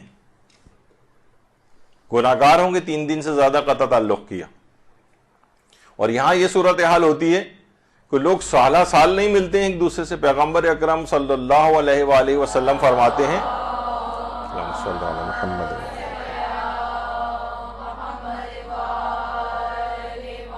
کہ جو شخص 1 سال تک اپنے برادر مومن سے ترک تعلق رکھے تو اس نے گویا اس کا خون کر دیا، آپ نے قتل کر دیا ہے اس کو. کتنا سخت یہ نقصان ہے. تو بہرحال اور اگر ہم دیکھیں تو کتنا زیادہ اس کے متعلق ہی چیز آئی ہے کہ اپنے برادر سے اگر کوئی شخص قطع تعلق کر لے تو تم اس سے تصادم کی راہ کو اختیار نہ کرو، کیونکہ اس طرح سے اس کے واپس لوٹنے کی راہ آپ نے بند کر دی. ممکن ہے کہ کچھ تجربات اس کو ایسے ہوں کہ آپ کی طرف وہ واپس پلٹ کے آ جائے. یعنی دشمنیوں کو یا جھگڑوں کو بھی ایک حد تک رکھنا چاہیے اور کچھ چیز ایسی رہنی چاہیے کہ وہ آپ تک واپس آ سکے. قطع تعلق پورا کر کے نہ بیٹھ جائیں کہ لوگوں میں سب سے زیادہ قطع تعلق قائم کرنے والا وہی ہے جو کسی قطع تعلق کرنے والے سے تعلقات کو بحال کرتا ہے. کتنی اہم چیزیں ہیں ساری. اگر ہم یہ دیکھیں روایات کس قدر اس سلسلے میں زیادہ آئی ہیں، اور سکرات سے موت سے بچانے والا عمل ہے کہ انسان رشتہ داروں سے صلہ رحمی کرے، ان سے قطع تعلق نہ کرے. سکرات موت کتنا خطرناک ترین وہ مرحلہ موت کے وقت ہر شخص کو لاحق ہوگا، وہ یہ عمل آپ کا وہاں پر آپ کو بچا کر لے جائے گا. یہ جو مختصر سے کچھ اعمال ہیں اپنی زندگی میں اگر ہم لوگ کر لیں تو اس طرح سے اپنے اس موت کے مرحلے کو بھی ہم آسان بنا سکتے ہیں. رزق میں اضافہ ہو جاتا ہے، موت ٹل جاتی ہے رشتہ داروں سے نیک سلوک کرنے میں. جب کہ قطع تعلق کریں تو اس کے برخلاف ہوتا ہے، بری اس کو موت آتی ہے، جلدی موت آتی ہے، رزق اس کا کم ہو جاتا ہے، یعنی اس کا اگر الٹا کر لیا جائے. تو اس طرح سے دیکھیے برائی کو ہمیشہ بھلائی کے ذریعے دفع کرنا ہوتا ہے. برائی کو بھلائی کے ذریعے دفع کریں. ادفع باللتی ہی احسن، آپ برائی کو اچھائی کے ذریعے رفع کریں، آپ برائی کو برائی کے ذریعے رفع نہ کریں. اس نے ہمیں کہا تو ہم نے پلٹ کر اس سے بھی زیادہ سخت جواب دیا. اس نے وہ ہمارے ساتھ ایسا کر رہا ہے تو ہم بھی اس سے نہیں ملیں گے. نہیں، ایسا نہیں. آپ کو برائی کو بھلائی کے ذریعے دفع کرنا یہ قرآنی حکم ہے. تو اسی طرح سے دیکھیے جھگڑے جو ہیں وہ کم ہوتے ہیں. اور یہ دیکھیے شیطان کو شکست دینے کا بہت نادر موقع ہے. یہ دشمن خدا آپ کے درمیان لڑائی جھگڑوں کو بڑھانا چاہتا ہے، تو آپ اس کو شکست دیجیے. اور میرے بندوں سے کہہ دو کہ صرف اچھی باتیں کیا کریں، ورنہ شیطان یقیناً ان کے درمیان فساد پیدا کرنا چاہے گا. کہ شیطان انسان کا کھلا ہوا دشمن، یہ جھگڑا پیدا کرنا چاہتا ہے آپ کے درمیان. تو اس موقع پر آپ اس جھگڑے سے بچتے ہوئے شیطان کی ناک کو رگڑ دیجیے.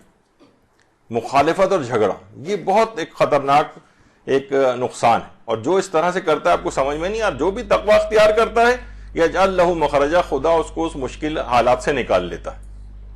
ایک دفعہ انسان تقوی اختیار تو کرے، پروردگار عالم کے لیے اس وقت وقتی طور پر جھک جائے اور جھگڑا نہ کرے۔ اور اس کا ایک طریقہ علماء نے اور بھی بتایا ہے کہ دیکھیے وَاسْتَعِينُوا بِالصَّبْرِ وَالصَّلَاةِ، صبر اور نماز سے مدد لو، یہ جھگڑے کو ختم کرنے کے لیے بہت اہم ہے۔ پیغمبر فرماتے ہیں کہ تم میں سے کسی کا مسلمانوں کے ساتھ مسلمانوں کی زمین پر رہ کر لوگوں کی ناپسندیدہ باتوں پر 1 گھنٹہ صبر کرنا اس 40 سال کی عبادت سے افضل ہے جس میں کسی ناپسندیدہ بات پر صبر نہ کرنا پڑے۔ اتنا اہم ہے یہ، 1 گھنٹہ فقط ناپسندیدہ بات پر صبر کرنا 40 سال کی اس عبادت سے افضل ہے۔ تو بے تحاشا ان چیزوں کا صبر کرنے کا فائدہ ہے۔ خود ہمارے چھٹے امام میں جملہ ارشاد فرماتے تھے کہ میں اپنے غلام پر اور اپنے گھر والوں کی حرکتوں پر اس قدر صبر اور برداشت سے کام لیتا ہوں جیسے کڑوے پھل کا کھانا۔ جو بھی صبر کرتا ہے وہ صبر برداشت کرنے کی وجہ سے نمازی، روزے دار اور شخص اس شہید کا ثواب حاصل کر لیتا ہے جو رسول خدا کی ہمراہی میں جس نے جنگ کی ہو۔ یعنی اللہم صلی علی محمد۔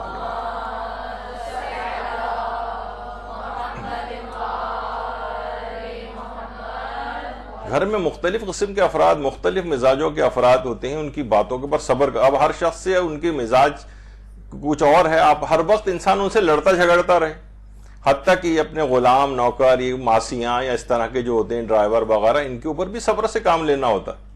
ہر وقت اگر آپ ان سے ان کی باتوں پر، ظاہر ہے وہ ان کا دماغ اس طرح کا نہیں ہے، عام طور پر پڑھے لکھے افراد بھی نہیں ہوتے ہیں، یہ کون سے فیملی بیک گراؤنڈ سے یہ لوگ آ رہے ہوتے ہیں وہاں سے، ہر وقت ان سے آپ جھگڑا کرتے رہیں گے تو نامناسب بات۔ اسی طرح گھر والے، امام فرماتے تھے اس قدر میں صبر برداشت کرتا ہوں جیسے کڑوے پھل کا کھانا۔ تو یہ سب چیزیں ایسی ہیں کہ جن کو بہت خیال رکھنا چاہیے، اور صبر اور نماز سے مدد لیں۔ علماء یہ فرماتے ہیں تو صبر کا تو آپ نے سن ہی لیا کہ بہرحال برداشت سے کام لیں، اور کہ جب بھی کبھی جھگڑا ہو 2 رکعت اسی وقت جس وقت جھگڑا ہو رہا ہو وضو کر کے 2 رکعت نماز پڑھ کر جھگڑے کو دور کرنے کی رفع کریں اور دعا کریں تو انسان اس جھگڑے کو بہت ہی جلد وہاں اس گھر سے دور کر دے گا۔ نماز سے مدد لینا، 2 رکعت نماز پڑھ کر اور دعا کیجیے۔ اب کتنا ٹائم لگتا ہے؟ 2 رکعت نماز پڑھنے میں 2 منٹ لگتے ہیں۔ گھروں میں لڑائی جھگڑا ہو رہا ہے، چاہے آپ براہ راست فریق نہیں بھی ہیں لیکن والدین میں جھگڑا ہو رہا ہے اور بہن بھائیوں میں جھگڑا ہو رہا ہے اور خوب تکرار ہو رہی ہے، تو جو بھی ایک سمجھدار آدمی ہے وہ جائے وضو کر کے 2 رکعت نماز پڑھے، اس نماز کے بعد دعا مانگے، دیکھے کہ کس طریقے سے جھگڑا دور ہوتا ہے۔ اچھا، ایک اور چیز ہے، عام طور پر جھگڑوں کو ختم کرنے کے لوگ اپنی ذہانتوں کو استعمال نہیں کرتے۔ ویسے بڑے جناب پڑھے لکھے ہیں اور ماسٹرز کیا ہوا ہے اور پی ایچ ڈی کیا ہوا ہے اور ڈاکٹر بنے ہوئے ہیں، لیکن کیا ہے کہ اپنی ذہانت کو جھگڑا ختم کرنے کے لیے استعمال نہیں کر رہے۔ ایک دفعہ شوہر و بیوی اس طرح سے جھگڑا ہو رہا تھا تو شوہر نے کہا کہ بہت دیر سے دیکھو بیگم جھگڑا ہو رہا ہے، کیوں نہ ہم عقل مندی سے اس مسئلے کو حل کر لیں۔ تو بیوی دوبارہ غصے سے کہنے لگی ہاں تم چاہتے ہو نا کہ تم جیت جاؤ، اس وجہ سے تم یہ بات کہہ رہے ہو۔ تو بعض اوقات یہ بھی ہوتا ہے۔ تو انسان بہرحال آئے کہ اپنی ذہانت کو استعمال کرے، عقل کو استعمال کرے اور سوچے کہ میں اس جھگڑے کو کیسے دور کروں۔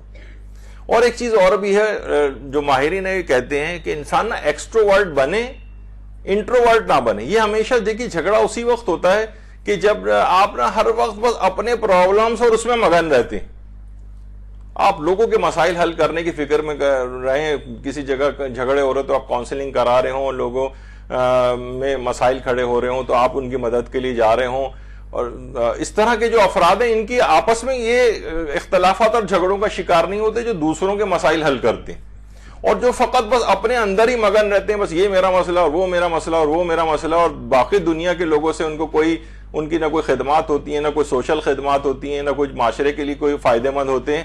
ایسے افراد ہر وقت لڑائی جھگڑے کے اندر آمادہ رہتے ہیں۔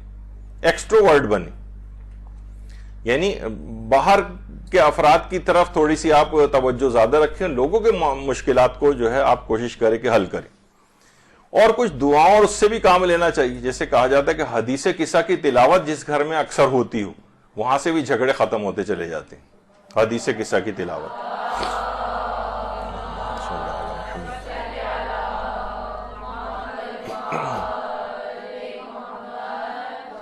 گھروں میں اس کو رائج کرنا چاہیے. اس کی ایسی ایسی برکتیں ہیں کہ صرف حدیث قصہ کے موضوع پر بھی یہاں پہ کافی اس سے پہلے درس وغیرہ ہو چکے ہیں, ان کا تذکرہ ہوا ہے کہ کس قدر یہ گھروں کے اندر جب یہ آوازیں گونجتی ہیں حدیث قصہ کی. آپ نے تو اس کے اندر پڑھا ہی ہے خود حدیث قصہ کے اندر کس طرح سے ملائکہ جوق در جوق ان جگہوں کے اوپر آتے ہیں جہاں پہ محمد و آل محمد کا تذکرہ ہوتا ہے.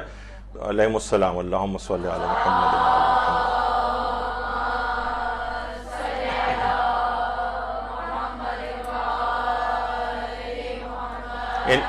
انفرادی طور پر بھی پڑھیں اور اجتماعی طور پر بھی ہفتے میں کم سے کم ایک دفعہ مومنین یا مومنات جمع ہو کر اس گھر میں, بلکہ الگ الگ اپنے اپنے گھروں کے اندر بھی اس طرح سے قائم کر سکتے ہیں کہ اور کچھ نہ کچھ چھوٹا موٹا تبرک, کھانا کھلانا, یہ وہ سے بہت زیادہ برکات ہیں ان چیزوں کی, تو جھگڑے بھی وہاں سے دور ہوں گے. علماء یہ فرماتے ہیں کہ زیادہ تر اوقات میں باوضو رہنا یہ خود لڑائی جھگڑے, کیونکہ دیکھیے شیطان کا غلبہ اسی وقت ہوگا کہ جس وقت وہ پاکیزگی کی حالت میں نہیں ہوگا, لیکن اگر کوئی شخص باوضو رہتا ہے تو اس کے اوپر پھر شیطان حاوی نہیں آتا. تو باوضو رہنے والا یہ شخص بھی لڑائی جھگڑوں کا شکار نہیں ہوگا. اور علماء ایک چیز اور فرماتے ہیں کہ نمازوں کی اول وقت ادائیگی جس گھر کے اندر ہوتی ہے وہاں پر بھی لڑائی جھگڑے نہیں ہوتے. تو کوشش کریں کہ گھر کے سبھی افراد اس پہ کوشش کریں کہ نمازوں کو اول وقت ادا کرنے کی حتی الامکان کوشش کریں. ایک چیز اور اس سے پرہیز لازمی ہے, وہ ہے گھروں میں نجس چیزیں نہ رکھیں. ہمارے یہاں ہوتا ہے مثلا بچے نے کہیں پیشاب کر دیا, اب وہ ماسی نے پوچھا وہاں پہ لگا دیا اور وہ پورا اور جگہ پہ پھیلا دیا اس کو, یعنی جو پاک کرنے کا صحیح طریقہ ہے ویسے پاک نہیں کیا. یا مثلا جو گھروں میں چھوٹے بچے ہوتے ہیں, جو گھر کے جو میٹریس اور یہ گدے وغیرہ ہوتے ہیں اس کے اوپر کسی بچے نے پیشاب کر دیا, وہ نجس, یعنی نجاستیں عام طور پر گھروں کے اندر بکھری ہوئی ہیں, چاہے وہ بستر ہوں یا فرش وغیرہ ہوں. تو گھروں میں نجس چیزیں رکھنے سے شیاطین کی اس جگہ پہ آمد و رفت زیادہ ہو جاتی ہے.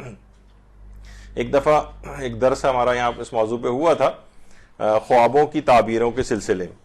تو جن کو خواب پریشان زیادہ آتے ہیں وہاں پر بھی یہ ہوتا ہے کہ کسی کو اگر اپنے حق خواب دیکھنے ہوں, اچھے خواب دیکھنے ہوں, یا جو خواب پریشان اضغاث احلام جنہیں کہا جاتا ہے نہ آئے, تو اس کے اندر بھی ایک چیز ہے کہ انسان اگر ایسے بستر پر سو رہا ہے کہ جو کہ نجس ہے, عام طور پر اس طرح کے پیشاب وغیرہ بستروں پہ ہوتے ہیں, اوپر اپنے چادر وادر لگا کے اسے اچھا سا کر دیتے ہیں, لیکن اندر سے تو وہ نجس ہے وہ. اب جو بھی اس کے لیے طریقہ کار آپ اختیار کریں کہ بہرحال گھروں میں جہاں نجاستیں زیادہ ہوں گی وہاں پہ اضغاث احلام اس طرح کے برے برے خواب بھی آتے ہیں اور شیاطین کی آمد و رفت بڑھ جاتی ہے. جب شیاطین کی آمد و رفت ہوتی ہے تو پھر اس کے اثرات ہوتے ہیں لڑائی جھگڑے کی صورت میں. تو یہ بھی کوشش کریں کہ آپ دیکھیں گے ان چیزوں کو کیسے بستر کو پاک کرنے کا. اوپر سے تو خیر وہ پاک ہو جاتا ہے لیکن اندر سے مثلا نجس ہے وہ. خیر, اسی طرح سے حرام غذا سے خود کو اور گھر والوں کو بچائیں, کیونکہ حرام غذا کے اپنے اثرات ہیں. یہ تو امام معصوم سے جنگ کرنے تک پہنچ جاتے ہیں, جو امام حسین علیہ السلام نے یزیدی فوج سے کہا تھا نا کہ تمہارے پیٹ لقمہ حرام سے بھرے ہوئے ہیں, اس وجہ سے میری بات تم پر اثر نہیں کر رہی. تو جھگڑا اتنا جھگڑا کہ وہ امام معصوم سے جنگ کرنے کے لیے آ گئے, یہ لقمہ حرام جو پیٹ میں موجود ہوتا ہے. تو اب انسان کو اپنے ذرائع جو ہوتے ہیں, مال جو گھر میں آ رہا ہے, وہ دیکھے کہ کوئی ایسا چیز تو نہیں آ رہی حرام اسکیموں میں پیسہ لگایا ہوا ہے, سودی اس قسم کی پیسہ آ رہا ہے جس میں سے مثلا 50% مثلا گورنمنٹ کی جو اسکیم ہے اس میں غریب کو دینا ہوتا ہے, اور اگر وہ غریب کا حصہ آپ نہیں نکالیں گے اس میں سے تو وہ پورا مال ہی استعمال کرنا حرام رہتا ہے. حتیٰ کہ اس طرح کے اموال جو آپ نے حکومتی اسکیموں کے لے کے رکھے ہوئے ہیں اور پچھلے استعمال کر کے وہ ختم بھی کر دیے, ان کا بھی آپ کو یہ نہیں کہ وہ کھا پی کے ہم نے ختم کر دی, اب جو ہو گیا اب آئندہ چلے ہم دے دیں گے, نہیں, وہ پچھلا بھی آپ کو نکال کے وہ واجب صدقہ غریب تک پہنچانا پڑے گا. تو اس کے اپنے اثرات ہوتے ہیں جس میں مال حرام جائیں اگر گھر والوں کے یا آپ کے, تو اسی طرح سے لڑائی جھگڑے ہوتے ہیں. ان سے بچانا اگر اپنے آپ کو ہے تو پھر حرام غذا سے بھی بچانا پڑے گا. اپنے ذرائع کو چیک کرنا چاہیے کہ کوئی حرام مال تو گھر میں نہیں آ رہا ہے. جس گھر میں نمازیں قضا ہوتی ہیں وہاں پر بھی لڑائی جھگڑے زیادہ ہوتے ہیں. تو کوشش کریں کہ زیادہ تر افراد آپ کے بھائی ہم تو اپنی نماز پڑھ رہے ہیں لیکن چلیں آپ کی نمازیں قضا نہیں ہو رہی لیکن دیگر افراد کی نمازیں قضا ہو رہی ہیں, تو پھر وہ تو ویسے ہی جھگڑے کے اوپر آمادہ ہوگا, یعنی جو اس کے اثرات ہوتے ہیں. تو بہرحال کوشش کریں کہ پورا گھر اس انداز سے نمازی بنے کہ نمازیں ان کی قضا نہ ہوں. گھروں میں تلاوت قرآن جہاں زیادہ ہوتی ہے وہاں پہ بھی لڑائی جھگڑے کم ہو جاتے ہیں. بچوں کو بھی اس پہ کرنا چاہیے, نوجوانوں کو بار بار کہنا چاہیے کہ روزانہ کچھ نہ کچھ مقدار تلاوت قرآن ضرور ہو, گھر میں ضرور ہو. چاہے زیادہ کسی کی ہمت ہے اور وہ سمجھدار ہے تو 1 پارہ پڑھے, آدھا پارہ پڑھے, پاؤ پارہ پڑھے, 4 سورے, 5 سورے, 40 آیات, 10 آیات, جتنا بھی ممکن ہو گھر میں تلاوت قرآن رہے. خاص طور پر سورہ بقرہ کی تلاوت یا تو خود تلاوت کریں یا کم سے کم اس کی ریکارڈنگ ہی لگا دیں. کہا جاتا ہے, روایات میں بھی بات آئی ہے کہ جس گھر میں سورہ بقرہ کی تلاوت ہوتی ہے وہاں سے شیطان فرار اختیار کر جاتا ہے. جب فرار اختیار کر جائے گا تو لڑائی جھگڑے وہ شیطان کروا رہا ہوتا ہے وہ بھی خود بخود بہت کم ہو جائیں گے یا ختم ہو جائیں گے. تو سورہ بقرہ کی تلاوت خاص طور پر, ویسے تو عمومی تلاوت قرآن اور اس میں بھی سورہ بقرہ کی تلاوت. دیکھیے ایک اور بڑا مسئلہ یہ بھی ہوتا ہے کہ ہمارے ہاں جو زندگی میں پیش آنے والے مسائل ہیں یہ خود بذات خود اتنے بڑے نہیں ہوتے جتنے بڑے بنا دیے جاتے ہیں.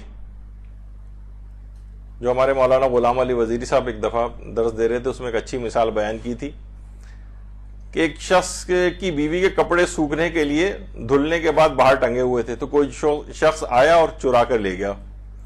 اب اس نے یہ سوچا کہ جناب اگر میں یہ سوچوں, غیرت کے معاملے کو دماغ میں لے آؤں, اس مسئلے کو بڑا بنا دوں کہ ارے میری بیوی کے کپڑے کو ہی لے گیا, اب اس پہ قتل و غارت, بہت سے علاقے سے قتل و غارت گری تک ہو سکتی.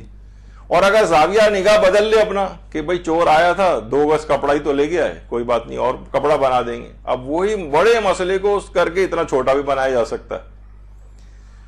تو بعض اوقات دیکھیے یہ ہوتا ہے کہ مسئلے اصلاً اتنے بڑے نہیں ہوتے جتنے کہ اس کو ہم بڑا بنا لیتے ہیں. آپ 99% یا آلموسٹ تقریباً 100% میں نے دیکھا ہے کہ جو گھروں میں جو مسائل ہو رہے ہوتے ہیں, جن پہ جھگڑا ہو رہا ہوتا ہے, وہ انتہائی معمولی نوعیت کے ہوتے ہیں جس کو بہت بڑا بنا لیا جاتا ہے. تم نے ایسا کیوں کہا اور اس نے ایسا کیوں کہا اور اس نے ایسا کیوں کیا تھا. نہیں, چھوٹی موٹی بہت باتیں آپ سر پکڑ کے رہ جائیں گے کہ اس میں کیا میں, یعنی کوئی جو بیچ میں پڑھ بھی رہا ہوتا ہے اسے سمجھ میں نہیں آ رہا تھا کہ میں کیسے اس کو حل کرواؤں اس چیز کو. تو مسئلوں کو جو چھوٹے ہیں انہیں بڑا نہ بنائیں, اور کوئی بظاہر بڑا لگ بھی رہا ہوتا ہے تو دیکھیں گے کہ وہ ہوتا چھوٹا سا ہی. اور ایک اور چیز جھگڑوں کو دور کرنے کے لیے خاص طور پر وہ ہے صحیفہ کاملہ کی 27 نمبر کی دعا. اس کے اندر چوتھے امام جملہ ارشاد فرماتے ہیں کہ بار الہ اس ذریعے سے اہل اسلام کی تدبیروں کو مضبوط, ان کے شہروں کو محفوظ اور ان کی دولت و ثروت کو زیادہ کر دے, اور انہیں عبادت اور خلوت گزینی کے لیے جنگ و جدال اور لڑائی جھگڑے سے فارغ کر دے, تاکہ روئے زمین پر تیرے علاوہ کسی کی عبادت نہ ہو اور تیرے سوا کسی کے آگے پیشانی نہ رکھی جائے. تو یہ خاص طور پر صحیفہ کاملہ کی 27 نمبر کی دعا, یہ بھی گھروں میں لڑائی جھگڑے کو دور کرنے کے لیے بہت اہم ہے. اس کے علاوہ صحیفہ کاملہ کی جو دعائے عافیت ہے وہ بھی اگر روزانہ پڑھی جائے تو گھر میں بھی بہت امن و عافیت رہے گی اور کوئی بھی جھگڑا انشاءاللہ نہیں بڑھے گا. لیکن خاص طور پر تو امام نے یہ فرمایا ہے کہ جنگ و جدال اور لڑائی جھگڑے سے ہم کو فارغ کر دے تاکہ تیری عبادت کر سکے, تیرے علاوہ کسی کی عبادت نہ ہو. یعنی اس کا لازمی نتیجہ یہ ہے کہ جھگڑوں سے انسان بچتا ہے تو وہ عبادت خدا کی طرف زیادہ راغب ہوگا. اچھا, اب ایک چیز اور بھی ہے, وہ یہ کہ انسان حسن ظن سے کام لے کر بھی جھگڑوں کو اوائڈ کر سکتا ہے. حسن ظن سے کام لے. اب عام طور پر ساسیں, بہو مثلا کچن کیبنٹ میں کہیں کسی میں گھسی ہوئی تو ساس یہ سمجھ رہی ہوتی کہ یقیناً کوئی چیز چھپ کر کھا رہی ہے مجھ سے, مثلا جیسے عام طور پہ گھروں میں ہوتا ہے. دیکھیے یہ جاسوسی کرنا جو ہے نا, یہ سب سے زیادہ خطرناک کام ہے. فلا تجسسوا ولا تجسسوا, قرآن کا حکم ہے کہ خبردار تجسس سے کام نہ لینا. جیسے آپ عام طور پر باتیں کر رہی ہوتی ہیں نا کہ نارمل بات چیت ہوتی ہے, پھر اس کے بعد باتیں ختم ہو جاتی ہیں, تھوڑی دیر بعد پاؤز آتا ہے اور پھر آپ کہتی ہیں اور سناؤ. یہ جو اور سناؤ ہے یہ اس کے بعد ہی اصل ساری چیزیں شروع ہوتی. یعنی یہ جو آپ فضول چیزیں جو ہو رہی ہیں نا اتنی زیادہ, تو اس کے بعد جو ہے نا اب وہ غیبتیں بھی ہوں گی, ایک دوسرے کے خلاف لوگ دوسرے کے لیے باتیں کرنا شروع کر دیں گے, تو پھر اس سے ایک بیج اندر جاتا ہے اس کا کہ انسان کسی کے لیے دل میں اس قسم کی باتیں فیل کرتا ہے، پھر لڑائی جھگڑا ہوتا ہے۔ ایک اور بھی چیز ہے کہ دوسروں کی جو جسمانی اور نفسیاتی حالت کا بھی خیال کرنا چاہیے۔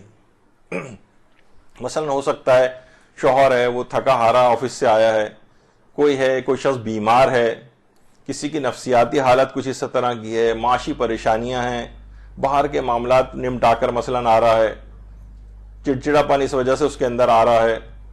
کچھ افراد ایسے ہیں نا جن کے متعلق روایت میں آتا ہے کہ 3 افراد مثلا ایسے ہیں کہ یہ اگر بےتابی کا مظاہرہ کریں، چڑچڑے پن کا مظاہرہ کریں تو ان کو معاف کر دیا کرو۔ یعنی اس میں ایک تو مریض ہے، مریض اگر آپ کو برا بھلا کہہ رہا ہے تو کہاں انسان اس کی بات کا برا مانتا ہے، اس سے لڑنے جھگڑنے لگے مریض سے، تو کتنی غلط بات ہے۔ مسافر ہم دیکھتے ہیں کہ سفروں کے اندر لوگ جاتے ہیں، ان کے سونے جاگنے کے ٹائمنگز بدل جاتے ہیں، کھانا پسند کا نہیں مل رہا ہوتا، روم میٹ کچھ اس طرح کے مل جاتے ہیں، یعنی وہ ذرا چڑچڑا ہو جاتا ہے آدمی سفر میں۔ ہم کتنے سفروں میں ہم نے دیکھا ہے کہ حج و عمرے کے سفر ہیں، اس کے اندر لوگوں کے آپس میں بڑی لڑائی جھگڑے ہو جاتے ہیں۔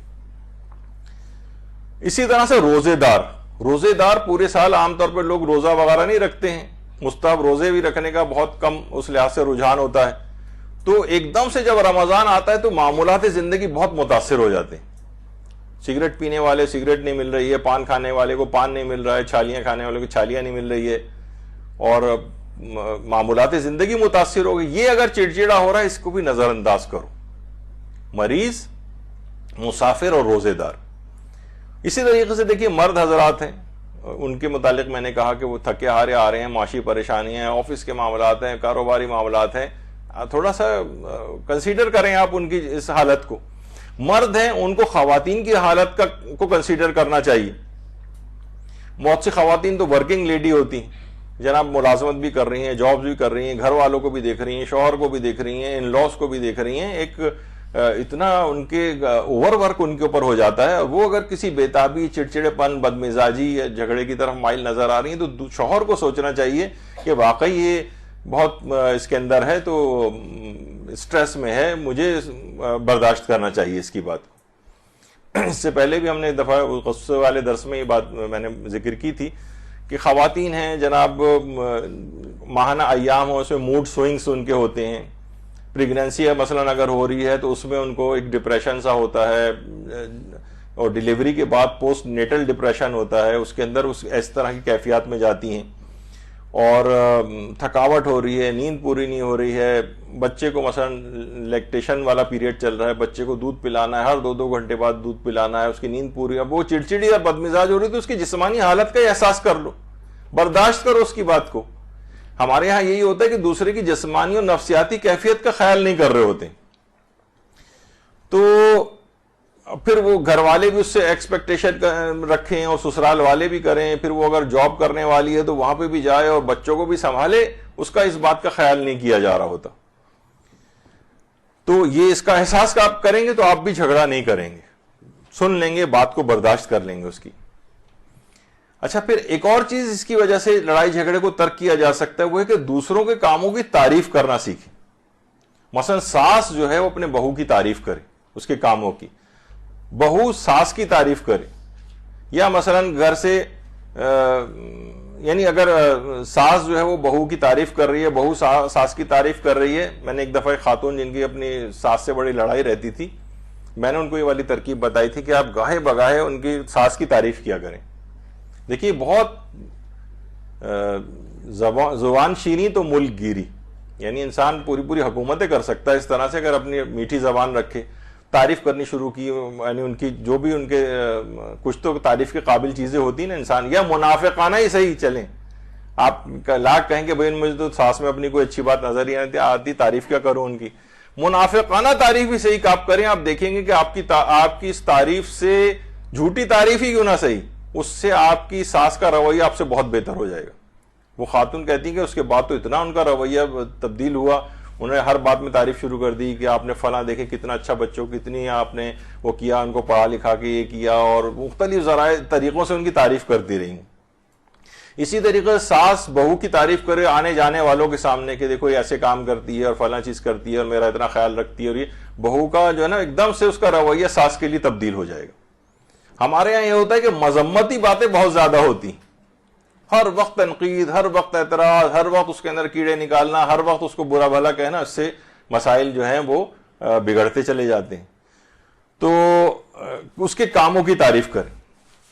دیکھیے ریاکاری چاہے ریاکارانہ طور پر ہی کیوں نہ صحیح، دیکھیے کچھ موقعوں پہ ریاکاری جائز بھی ہے. جب نمازوں کے احکام ہم بیان کر رہے تھے تو اس میں 14 ریاکاری سے نماز باطل ہو جاتی ہے، لیکن 14 مقامات نماز کے اندر ایسے ہیں کہ جہاں ریاکاری کرنے کی اجازت دی گئی ہے، بلکہ کچھ جگہوں پہ مستحب قرار دیا گیا ہے، بلکہ کچھ جگہوں پہ ریاکاری کرنا واجب قرار دیا گیا ہے، جو کہ ابھی ہمارا نہیں 14 مقامات ایسے ہیں نماز کے سے متعلق. تو دیکھیے بہت سی چیزیں یہ بھی آپ جو ریاکاری سے یا جیسے آپ لوگ بظاہر منافقانہ کہہ رہے ہوتے ہیں کہ بھئی ہم منافقانہ تعریف کر رہے ہیں، ہم ریاکاری کے ذریعے وجہ سے تعریف کر رہے ہیں، تو یہ ایک بلند مقصد کے لیے آپ کر رہے ہیں کہ گھر میں لڑائی جھگڑے نہ ہوں. اور کچھ نہ کچھ تو ہر شخص کے اندر کچھ اچھی چیزیں ہوتی ہیں، اسی کی وہ اچھائی نکال کے سچی تعریف ہی کر دیں. دیکھیے ہر وقت ناراض چہرہ بنانے سے اجتناب کریں. یہ چیز جو ہے نا دوسروں کو آپ سے دور کر دے گی. مسکرا کے گھر کے اندر رہیں، مسکرا کر ملیں. ایک صاحب تھے، وہ ایک دفعہ ایک ماہر نفسیات کے پاس پہنچ گئے تھے، کہنے لگے گھر میں ہر وقت لڑائی جھگڑا ہوتا رہتا ہے، میں کیا کروں؟ تو انہوں نے کہا کہ آپ یہ کیجئے، گھر میں جاتے ہی مسکرا کر اپنی بیوی سے ملیے گا. وہ گئے، بہرحال انہوں نے کہا آج سے اس کام کرتا ہوں. جیسی بیوی نے دروازہ کھولا مسکرا کے، انہوں نے دیکھا بیوی اسی وقت بے ہوش ہو کے گر پڑی. کہا کہ یہ کیا تم بے ہوش کیوں ہو گئی جب ہوش میں لائے؟ کہا کہ اس سے پہلے جب بھی کبھی آتے تھے منہ پھولا ہوا ہوتا تھا، آج اب پہلی دفعہ چہرے مسکراہٹ دیکھی تو خوشی برداشت نہیں کر سکی اور بے ہوش ہو گئی. تو عام طور پر دیکھیے یہی ہوتا ہے کہ ہر وقت منہ پھولا ہوا ہے تو اس سے دوسرا بھی نا دور ہوتا چلا جاتا ہے آپ سے. آپ بس بات کو بھلائیں اور نارمل رویہ رکھیں، ہنستے مسکراتے ملیں تو پھر جھگڑا نہیں ہوگا. پھر گھروں میں جھگڑے کی ایک اور وجہ بھی ہوتی ہے اختیارات کی جنگ. دیکھیے ساسیں جو ہیں وہ بتدریج گھر کا نظام بہوؤں کے حوالے کریں. بہوؤں کے حوالے دیکھیے اونرشپ دیں، خود آرام کریں اور اپنی ذمہ داریاں بتدریج منتقل کر دیں. یہ ہر وقت ساسوں کا شیرنی کی نگاہ سے بہو کو دیکھنا یہ بہت پرابلم لے کر آتا ہے. یعنی اس کو اونرشپ کا احساس دینا، ہر چیز پر اپنے گھر کی ہر چیز پر ساسیں اسی طرح سے گرپ رکھیں گی پہلے کی طرح سے، تو یہ نقصانات اس کے ہوتے ہیں.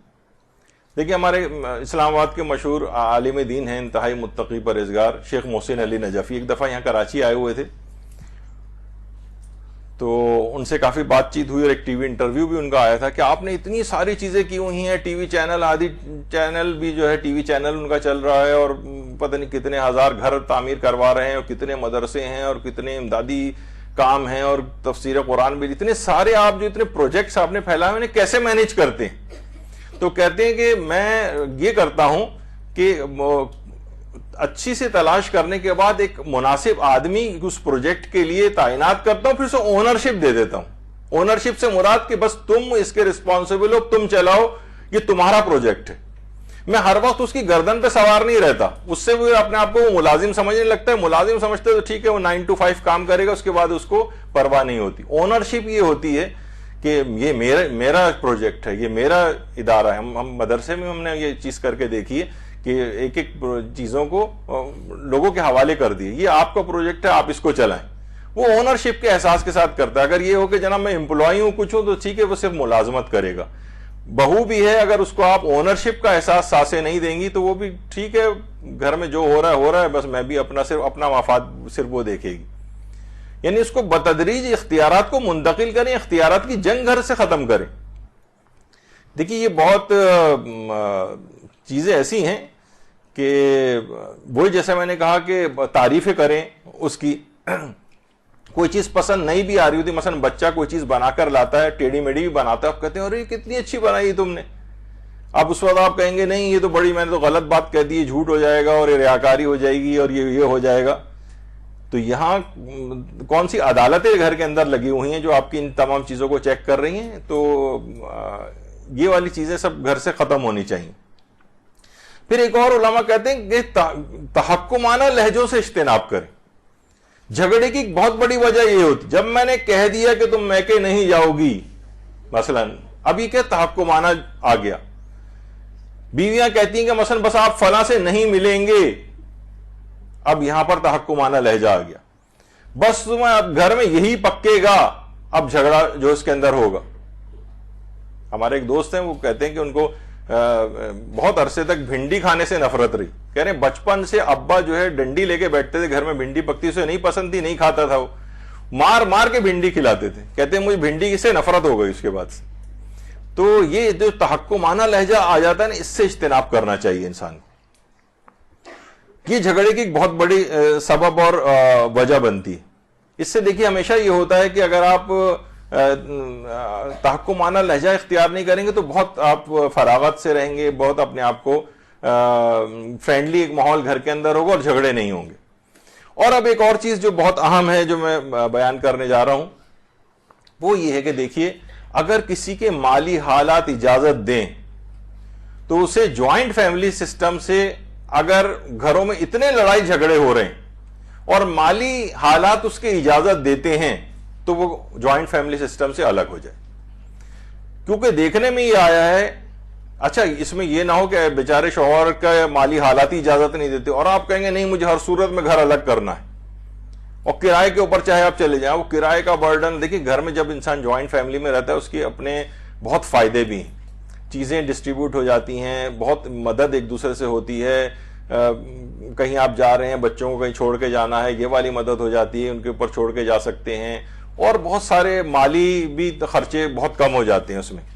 لیکن یہ اس وقت ہے جہاں بڑے پیار محبت سے لوگ رہ رہے ہوں, جہاں روزانہ لڑائی ہو رہی ہو, جھگڑے ہو رہے ہوں, بد کلامیاں ہو رہی ہوں, گالیاں دی جا رہی ہوں, نفرتیں دشمنیاں پل رہی ہوں, تو بہت بہتر ہے کہ اگر مالی حالت اجازت دے رہے ہیں تو آپ جوائنٹ فیملی سے الگ ہو جائیں, گھروں میں جھگڑے سے بچنے کے لیے. لوگوں کو بہت لگتا ہے بہت ایک طوفان آ جائے گا, بلکہ میں نے دیکھا ہے کہ جو افراد اس انداز سے عقل مندی سے جن کے مالی وسائل اجازت دیتے تھے وہ الگ ہوئے, ان کے تعلقات زیادہ اپنے اچھے گھر والوں سے ہو گئے. لیکن یہ اس وقت ہے, یہ نہ ہو کہ اس میں خواتین دوسرے پہلو کو لے آتی ہیں کہ وہ بیچارہ اس کے پاس نہیں ہے یا اس طرح کی, وہ تو وہ ایک بہت بڑے مالی کرائسس کے اندر چلا جائے الگ ہونے کی وجہ سے, یہ نہ ہو. یا اگر ایسا ممکن نہیں ہے جھگڑوں سے بچنے کے لیے الگ ہونا, تو ایک چیز اور کی جا سکتی ہے گھروں میں, وہ گھروں میں انڈیپینڈنٹ سسٹم قائم کر لیں. عام طور پر یہ ہوتا ہے اسباب جھگڑا جو ہے نا گھر میں, ایک تو کچن ہوتا ہے, کچن علیحدہ ہو جائے, بجلی یا گیس اور ان کی جو میٹر ہیں وہ الگ الگ لگوا لیں, ہر وقت ہر شخص جو جتنا استعمال کر رہا ہے وہ دے رہا ہے, یعنی ایک مکمل یونٹ ہو. حتیٰ کہ اگر یہ بھی ممکن ہو گھر میں کچھ آلٹریشن کرنے کے, اگر آنے جانے کے دروازے بھی الگ ہو جائیں تو ایک ہی جگہ رہ رہے ہیں, جوائنٹ فیملی سسٹم ہی تقریباً ہے لیکن انڈیپینڈنٹ سسٹم ہے. دوسروں کا یعنی کس کے اوپر وہ نہ ہو کہ جس کی وجہ سے جو جھگڑا کرنے والی چیزیں. تو دیکھیے عام طور پر ساسیں بھی جو ہے نا گھروں میں کیا ہوتا ہے کہ جناب وہ حکم چلانے والا ان کا ایک سلسلہ ہوتا ہے, اور بہوؤں سے کچھ تھریٹنڈ فیل کرتی. وہ ہے نا کہ ساس بھی کبھی بہو ہوا کرتی تھی, تو وہ ایک تو یہ کہ ہمارے ہاں رائج ایک چیز ہے, چلے وہ اتنی بری بھی نہیں ہے کہ ہر دفعہ بہو کو باہر جانے کے لیے ساس سے NOC لینا پڑتا ہے. لیکن یقین کیجیے اگر وہ صرف ایک آدھ دفعہ جا کر پوچھ لے نا تو ساس کبھی منع نہیں کرے گی. مثلا ساسوں کو ہوتا ہے کہ یہ لوگ خود جا رہے ہیں, مجھے کہیں باہر نہیں لے جاتے. میرے پاس ایک کیس آیا تھا, اس میں ساس جو ہیں وہ شوہر و بیوی کہیں جا رہے ہیں تو وہ بھی ہر دفعہ جانے پہ تیار رہتی تھیں اور وہ چھوڑ کے جاتے تھے. تو میرے پاس جب آئے تو میں نے مشورہ دیا بہو سے, کہا کہ آپ یہ کریں کافی دنوں تک کہ ساس کے پیچھے جب بھی آپ جائیں آپ کہیں نہیں آپ کو لازمی چلنا ہے ہمارے ساتھ. وہ ان کو یہ شکایت تھی نا, تو آپ کہیں نہیں آپ کو ہر جگہ ساتھ لے کے جائیں گے. اچھا ظاہر ساس ظاہر آپ کو پتا ہے کہ عمر میں ذرا بوڑھی سی ہوتی ہیں, تو وہ ایک آدھ دفعہ تو ان کو یہ ہوا, لیکن جب بعد میں بار بار بہو نے آ کر کہا ہر دفعہ جانے کے لیے آپ کو لازمی چلنا ہے, تو انہوں نے کہا پھر ڈانٹ کے کہہ دیا نہیں بس اب میں آئندہ کہیں نہیں جاؤں گی, مجھے لے جانے کی ضرورت. تو وہ معاملہ ہی ختم ہو گیا. تو کبھی کبھار صرف پوچھ لینا, یا وہ آپ یقین کیجئے کہ بہو اگر جا کے ہر دفعہ ساس سے پوچھ لیں وہ منع کبھی نہیں کرے گی کہ مجھے یعنی کہ تم نہ جاؤ, لیکن پوچھ لینے میں کیا حرج ہے. تو اس طرح کے جو گھروں میں ہوتا ہے, تو بہرحال جو بہویں انہی مشکلات سے لڑتے لڑتے وہ بھی ایک زمانہ آتا ہے کہ وہ ساس بن جاتی ہیں. تو وہ اسی سسٹم کو پروموٹ کر رہی ہوتی اور وہی فرعونیت ان کے اندر بھی آ جاتی ہے اپنی بہو سے. پہلے یہ گلا تھا کہ مجھے اچھی ساس نہیں ملی, اب یہ گلا ہوتا ہے کہ مجھے اچھی بہو نہیں ملی, اور یہ ایک سلسلہ اس طرح سے چلتا رہتا ہے. اچھا, اپنی بیٹیوں کے سلسلے میں ان کے معیارات الگ ہو جاتے ہیں. اپنی بیٹی سے گناہ کبیرہ بھی ہو جائے تو اس کو چھپائے گی, لیکن اپنی بہو سے اگر کوئی معمولی بھی غلطی ہے تو ہر ایک کو بتائیں گی. تو یہ دیکھیں گھروں کے اندر اس طرح کے سسٹم کو چینج ہونا چاہیے. بہرحال بات یہ ہو رہی تھی کہ گھروں میں اگر ممکن ہو سکے مالی حالات اجازت دیں, اور یہ نہ ہو کہ مثلا گھر میں بہت آرام سکون اور پیار محبت سے سب لوگ رہ رہے ہیں تب بھی الگ ہو جائیں. نہیں, پھر الگ بھی ساتھ رہنے میں بہت, اگر پیار محبت سے رہ رہے ہیں, کوئی لڑائی جھگڑا نہیں ہے, تو ساتھ رہنے میں فائدے. لیکن اگر بے تحاشا گناہ کے اندر مبتلا ہو رہے ہیں تو پھر تو کہیں زیادہ بہتر ہے کہ آپ چھوڑیں اس کو, اور مالی حالات اجازت دے رہے ہو تو کوئی دوسری جگہ پہ جائیں یا کرائے وغیرہ پہ چلے جائیں, یا یہ کہ گھروں میں ہی اگر ایسا نہیں ہو رہا تو وہیں پر ایک انڈیپینڈنٹ سسٹم قائم کر لیں جس میں زیادہ ایک دوسرے سے انٹریکشن والی چیزیں نہ ہوں. سوشل ڈسٹینسنگ آج کل اس کا بڑا تذکرہ ہو رہا ہے, لیکن یہ رشتہ داروں میں بھی ہے جھگڑوں سے بچانے کے لیے. بہت زیادہ رشتہ داروں سے ملنا ایک مناسب حد تک, اور اگر اس لحاظ سے دیکھیں کہ واجب صلہ رحمی, اس میں تو واجب صلہ رحمی تو میں تو آپ یقین کیجئے کہ ملنا بھی ضروری نہیں ہوتا ہے. یعنی فقہی احکام جو ہیں اس کے کافی دن بھی گزر جائیں, مہینوں بھی بعض اوقات گزر جائیں تو اتنا فرق نہیں ہوتا, بلکہ لیکن یہ کہ بہت فریکوینٹلی ملنے میں ہمیشہ جھگڑے ہوتے ہیں. تو کسی حد تک اپنے آپ کو اس طرح سے اگر رشتہ داروں سے دور بھی رکھا جائے, جب بھی بعض روایتوں میں رشتہ داروں کا بہت قریب رہنا پسند نہیں کیا گیا ہے, تھوڑا فاصلہ ہی ہونا چاہیے. تو بہرحال یہ ہے, قریب رہنے میں جھگڑے زیادہ ہوتے ہیں, دور رہنے میں نسبتاً جھگڑے کم ہو جاتے ہیں. ایک اور طریقہ جو ہے وہ ہے گھروں میں بآواز بلند اذان دینا. گھروں میں بآواز بلند اگر اذان دی جائے تو اس سے بھی گھروں سے شیاطین فرار اختیار کرتے ہیں اور وہاں پر جھگڑے نہیں ہوتے. جھگڑوں سے بچنے کا ایک اور ہے چیز کہ پچھلی باتوں کو بھلا کر نئے سرے سے زندگی شروع کریں. یہ جو پچھلا بیگیج ہے نا, جو ہر دفعہ نکال کے دوبارہ رکھ دیا جاتا ہے سامنے, اس بیگیج کو آپ زیرو کریں, نئی زندگی کی ابتدا کریں. دیکھیے, سابقہ باتوں کو دہرانا یہ جھگڑے کو بڑھاتا ہے.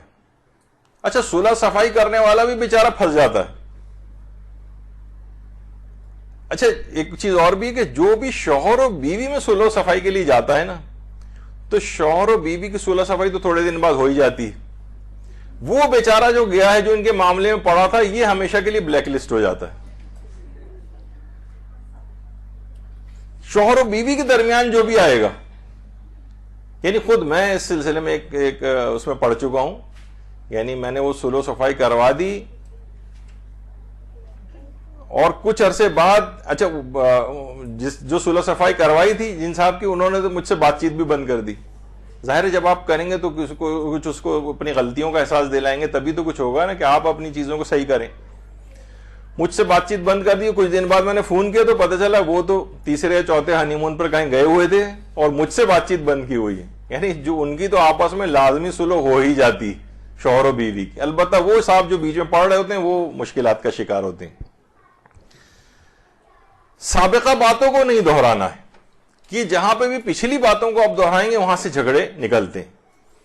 اور آواز کو, جیسے اس سے پہلے آیا کہ کبھی بھی بلند نہ ہونے دیں, اور جن لوگوں نے اس پہ کام کیا وہ فرماتے ہیں کہ اگر آواز کو انسان اپنے جھگڑے میں بلند نہ ہونے دے, یعنی آواز کو ہمیشہ دھیمی رکھے, تو 90% جھگڑا تو اسی وقت ختم ہو جاتا ہے اگر آواز بلند نہ ہو. اور مثبت سرگرمیوں میں ایک دوسرے کے ساتھ رہنا, یہ بھی جھگڑے کو کم کرتا ہے. مثلا شوہر و بیوی ہیں, وہ واک پہ ساتھ چلے جائیں, پارک میں جو ہے وہ ساتھ جائیں, کھانا کھانے مثلا کہیں چلے جائیں, چہل قدمی ساتھ کریں, تو اس میں بھی پھر لڑائی جھگڑا ان کا بعض اوقات سننے میں آتا ہے کہ واک کرنے گئے اور اس میں بھی جھگڑا آپس میں شروع ہو جاتا ہے. لیکن بہرحال مثبت سرگرمیوں میں اگر انسان ساتھ ساتھ رہے تو ذرا سے اس طرح کی انٹیمیسی اس کی بڑھتی ہے اور پھر جھگڑے وغیرہ آپس میں نہیں ہوتے. تو اچھا, عام طور پر یہ جو رشتے ہیں شوہر و بیوی والے، یہ ایک دوسرے کے ساتھ اس طرح کی چیزیں پسند نہیں کر رہے تھے. بلکہ ایک لطیفہ بھی ہے نا کہ مثلا اگر رکشے میں ایک عورت اور ایک مرد بیٹھ کر جا رہے ہیں تو کیسے پتہ چلے کہ یہ آپس میں محرم ہے یا نامحرم؟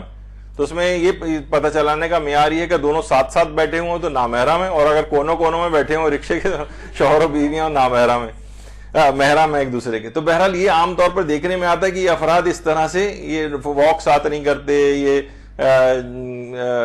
پارک وغیرہ میں ساتھ اس طرح سے نہیں جاتے ہیں. تو یہ اس طرح کی چیزیں کہ جتنی اگر کی جائیں وہ اس سے مثبت سرگرمیوں میں ایک دوسرے کا ساتھ دینا، اس سے بھی جھگڑے کم ہو جاتے ہیں. اچھا ایک اور چیز دیکھیے یہ ہے کہ یہ اپنی انانیت اور ناک کٹنے کی فکر چھوڑ دیجئے. یہ ہمیشہ یہ جھگڑوں کو بڑھانے والی چیزیں. کتنا ہم دیکھتے ہیں ایک ایک ہفتے پہلے لوگ موجود تھے اور بیماری میں گرفتار ہوئے اور انتقال کر گئے، قبر میں چلے گئے، قبر میں جا کے ساری ناک وغیرہ ختم ہو گئی. تو اس ناک کو ابھی ہی ختم کر دیں. یہاں پر دیکھیے ایک اور چیز بھی ہے خاص طور پر کہ بیویوں کے حوالے سے جو خواتین ہیں ان کو میں بات کہتا ہوں کہ دیکھیے شوہر کو کبھی اپنے خلاف نہ کریں. دیکھیے عورت جو ہے وہ اپنے سسرال سے بھی لڑ سکتی ہے، ساری دنیا سے لڑ سکتی ہے، لیکن شوہر کے ساتھ اگر وہ لڑ کر رہے وہ نہیں رہ سکتی. تو بہت سی احمق بیویاں یہ ہوتی ہیں کہ شوہر کو ہی اپنے خلاف کر لیتی. تو آپ کے معیار پہ بالفرض اگر شوہر نہیں بھی ہے تو آپ کوشش کریں کہ نہیں وہ معیار پہ نہیں ہے تو کوئی بات نہیں ہے، لیکن میں بہرحال جو ہے اس کے ساتھ یعنی اپنے شوہر کو اپنے خلاف نہ کریں کم سے کم. تو اب لٹو بنانے کی جو ایک اس کے آپ اپنی ذہانت استعمال کریں کس طرح سے آپ کے خلاف نہ ہو. اچھا دیکھیے جھگڑوں کا ایک بہت بڑا نقصان یہ ہے کہ جو گھر بھی لڑائی جھگڑوں کے سلسلے میں مشہور ہو جاتا ہے وہاں پر لڑکیوں کے رشتوں میں بھی مشکلات ہوتی ہیں. وہ جو ایک مٹی پاؤ پالیسی کہلاتی ہے نا، کوئی بھی ہے چھوڑو معمولی باتوں کو. دیکھیے امام خمینی کو جب امام خمینی جلا وطن تھے فرانس میں تو ایران سے بہت زیادہ خطوط ان کے پاس جاتے تھے، اور جو ان کی اپنی ظاہر تحریک چل رہی تھی لوگ تھے وہ ایک دوسرے کے خلاف بھی کافی باتیں والے خطوط لکھا کرتے تھے. تو امام خمینی نے سختی کے ساتھ منع کر دیا تھا کوئی بھی شخص ایک دوسرے کے خلاف کوئی بات مجھے خط میں نہ لکھے. دیکھیے ہمیشہ اس سے جھگڑے ہوتے ہیں ایک دوسرے کے خلاف باتیں کرنے سے. تو بہرحال ٹو نپ ان دا بڈ، وہ بالکل اس جگہ پر ہی اس چیز کو ختم کر دیں، بات کو آگے بڑھنے ہی نہ دیں. جھگڑوں کے بڑے نقصانات ورنہ ہیں. اور وہی جیسے پہلے ہم نے کہا کہ غیر اہم باتوں کو اہمیت دینے سے 99% باتیں ایسی ہوتی ہیں جو غیر اہم ہوتی ہیں، ان کو آپ نے اہمیت دی تو ہمیشہ جھگڑا ہوتا ہے. دیکھیے وہ کہا جاتا ہے نا کہ بڑی سے بڑی جنگ کی ابتدا ایک تھپڑ سے ہوتی ہے، بعض اوقات وہی باتیں سے بڑی ہو جاتی ہیں. غیبتیں ہو رہی ہیں ایک دوسرے کی، اس سے اور جھگڑے بڑھتے ہیں. ایک صاحب نے ایک دفعہ اپنی بیوی کو طلاق دے دی تھی، تو کچھ عرصہ بعد ان کی بیوی نے جو دوسری شادی کر لی تھی تو اس شخص کے پاس اس کے کچھ رشتہ دار آئے اور کہا کہ آپ نے اپنی بیوی کو طلاق کیوں دی؟ تو انہوں نے کہا کہ دیکھو جب تک وہ میری بیوی تھی اس زمانے میں بھی اس کی غیبت کرنا حرام تھا، اب تو وہ دوسرے کی بیوی بن چکی ہے تو دوسرے کی غیبت کیسے جائز ہوگی؟ تو بہرحال یہ ہوتا ہے کہ انسان غیبتیں ایک دوسرے کے خلاف باتیں سن سن کر اس کے دل میں کینہ بڑھتا ہے، اسی سے پھر جھگڑوں کی طرف بات جاتی. تو اس سے بھی اپنے آپ کو بچانا جو ہے وہ ضروری ہوتا ہے. تو اچھا ایک بات اور ساسوں کے اعتبار سے میں ایک کچھ بات کہنا چاہتا ہوں. دیکھیے ایک تو یہ کہ پلی پلائی ایک بیٹی آپ کے پاس آ گئی، اگر آپ اپنے اچھے سلوک سے اس کو خوش رکھیں تو یہ آپ یقین کیجئے کہ یہ آپ کی خدمتیں انجام دے گی، آپ کی ضروریات کا خیال رکھے گی. ورنہ کیا ہوگا، لڑائی جھگڑا آگے بڑھے گا تو یہ آپ کی پوری زندگی کی کمائی جو بیٹا آپ نے پال پوس کے اتنا بڑا کیا تھا یہ اس کو لے کے الگ ہو جائے گی. بعض اوقات دوسرے ملکوں میں سیٹل ہو جاتے ہیں، آپ ساری زندگی دیکھنے کے لیے ترس جاتی ہیں اور پوری زندگی میں 2-4 دفعہ کے علاوہ بیٹے کو بھی دیکھ بھی نہیں پاتی، وہ لے کے الگ ہو جائے گی. تو عقلمند ساسیں جو ہیں وہ ہر اچھا اپنی بیوی اپنی جو وہ بہو ہے اس کو بہت اچھا اس کے ساتھ خوش اخلاقی کا سلوک کرتی ہیں، بلکہ گھر کے کچھ کام بھی اپنے ذمے لے لیتی ہیں. مثلا بہو ذرا مصروف ہے، مثلا گاڑی میں ساتھ بیٹھ کے بچوں کو اسکول چھوڑنے لے جانے کا کام لے لیں، گھر میں کچھ سبزی کاٹنے وغیرہ کام لے لیں، بالکل عزب معطل بن کے حکم چلاتی ہوئی نہ بیٹھی رہیں وہاں پر. تو یا یہ نہیں کر سکتی تو کم سے کم زبان کو ہی اپنی قابو میں رکھے. تو دیکھیے بہرحال اب یہ شادی ہو گئی ہے آپ کے بیٹے کی، اب اس کا جھکاؤ لازمی اپنی بیوی کی طرف ہوگا. اب آپ ہر وقت وہ جو اپنی پرانی چودراہٹ تھی ساسوں کی اس لحاظ سے اگر رکھیں گی اور اپنی کھوئی ہوئی بادشاہت، جیسے وہ بہادر شاہ ظفر بیٹھے ہوئے اپنی پرانی بادشاہت کو یاد کرتے رہتے تھے، وہ اگر یاد کرتی رہیں گی تو بہرحال یہ پھر اختیارات آپ ہینڈ اوور نہیں کریں گی اپنی بہو کو، یعنی مزاحمت کریں گی تو کیا ہوگا کہ بتدریج کرنا یہ چاہیے کہ یہ گھریلو چیزیں یہ آہستہ آہستہ اپنے بہو کے ذمہ کرتی جائیں اور آپ فارغ ہوتی جائیں اس سے. دیکھیے جو اختیارات کو بتدریج دینا، یہ ابھی بھی آپ نے دیکھا کہ امریکی انتخابات ہوئے، امریکہ کے انتخابات میں یہ ہوتا ہے کہ صدر آ بھی جاتا ہے تب بھی 6 مہینے تقریباً اختیارات کی منتقلی میں لگتے ہیں کہ پھر مکمل اختیارات دوسرے کے پاس آتے ہیں. تو بہرحال اسی طرح سے گھر میں بھی بتدریج ایک دم سے نہ اس کے اوپر بوجھ ڈالیں، لیکن بتدریج اس کی ذمہ داری، اس کو گھر کی اونرشپ دیتی جائے.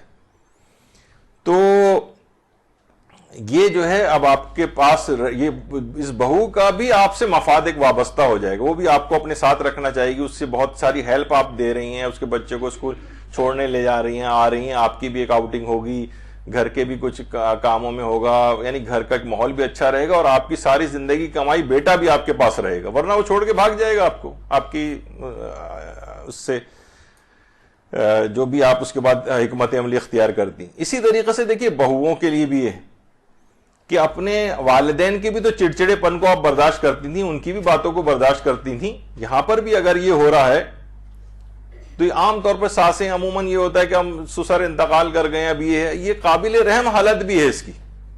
یہ جو ساس ہے یہ کسی حد تک قابل رحم حالت میں، اس کی نفسیاتی ابھی اکیلی بھی ہو گئی ہے، کچھ چڑچڑی بدمزاج اس طرح اپنی ماں باپ کا تم کرتی ہو تو اسی طریقے سے ان کا بھی کچھ خیال کر لو. تو بہرحال دیکھیے جب یہ کہا جاتا ہے نا کہ والدین کے لیے وَلَا تَقُلْ لَهُمَا اُفٍّ، یہ بھی ہم نے ایک دفعہ ذکر کیا تھا اس بات کو کہ دیکھیے اللہ نے اولاد سے کہا کہ تم اف نہ کرنا، یعنی یقیناً یہ بڑھاپے کی منزل میں پہنچ کر ایسے کام انجام دیں گے کہ جس سے آپ کو غصہ آئے گا اور آپ جواب میں کچھ کہیں گے. یہاں والدین کو خطاب نہیں کیا کہ دیکھو تم بڑھاپے کی منزل تک پہنچ جاؤ تو جوان اولاد کے ساتھ نہ کرنا، نہیں، یہ تو لازم ہے کہ بوڑھا ہو کے ہونے کے بعد چڑچڑا ہونا اور کچھ نہ کچھ انہیں ایسا کہنا ہے. لیکن یہاں پر اولاد کو حکم ہے، ان کو نظر انداز کیا گیا ان کے بڑھاپے کی وجہ سے، کہا کہ تم ان کے سامنے اف نہ کرنا، یعنی کچھ نہ کچھ تو یہ باتیں ساسیں ایسی کہیں گی بڑھاپے کی وجہ سے، بیوگی کی وجہ سے اور بہت سارے چیزوں کی وجہ سے کہ اس میں آپ کو غصہ آئے گا. لیکن کیا ہے کہ بہرحال اف نہ کریں، خاموش رہیں، ان کی باتوں کو برداشت کریں، اب جس طرح اپنے والدین کے لیے برداشت کرتی ہیں آپ. پھر ایک اور بات علماء کہتے ہیں کہ غصے میں کی گئی سابقہ باتوں کو آپ نے نہیں دہرانا ہے. تم نے دیکھیں انسان غصے میں بہت سی اول فال بول جاتا ہے، اس کی ان باتوں کو بعد میں آپ کوٹ کریں، غصے میں کہی گئی بات کو، اس سے ہمیشہ جھگڑا بڑھے گا. اب اس میں بہت کچھ بولنے کی باتیں، لیکن وقت بالکل ختم ہوتا جا رہا ہے. ایک اور چیز یہ ہے کہ ٹی وی ڈرامے دیکھنے سے آپ اجتناب کریں، خاص طور پہ یہ جو گھریلو والے ٹی وی ڈرامے ہوتے ہیں. یقین کیجئے اس میں لڑائی جھگڑے کرنے کے طریقے بتائے جائیں. آپ دیکھیں ہر ڈرامے کے اندر اتنے لڑائی جھگڑے، جو فیملی میٹرز والے ڈرامے ہوتے ہیں، اس سے انسان سیکھتا ہے. وہ اس میں کوئی اچھائی والا پہلو آپ کبھی نہیں دیکھیں گے کہ آپ نے کوئی اچھا پہلو اس سے سیکھا ہو ڈرامے سے. یہ منفی جو پہلو ہیں یہ سارے اس میں سیکھے جاتے ہیں.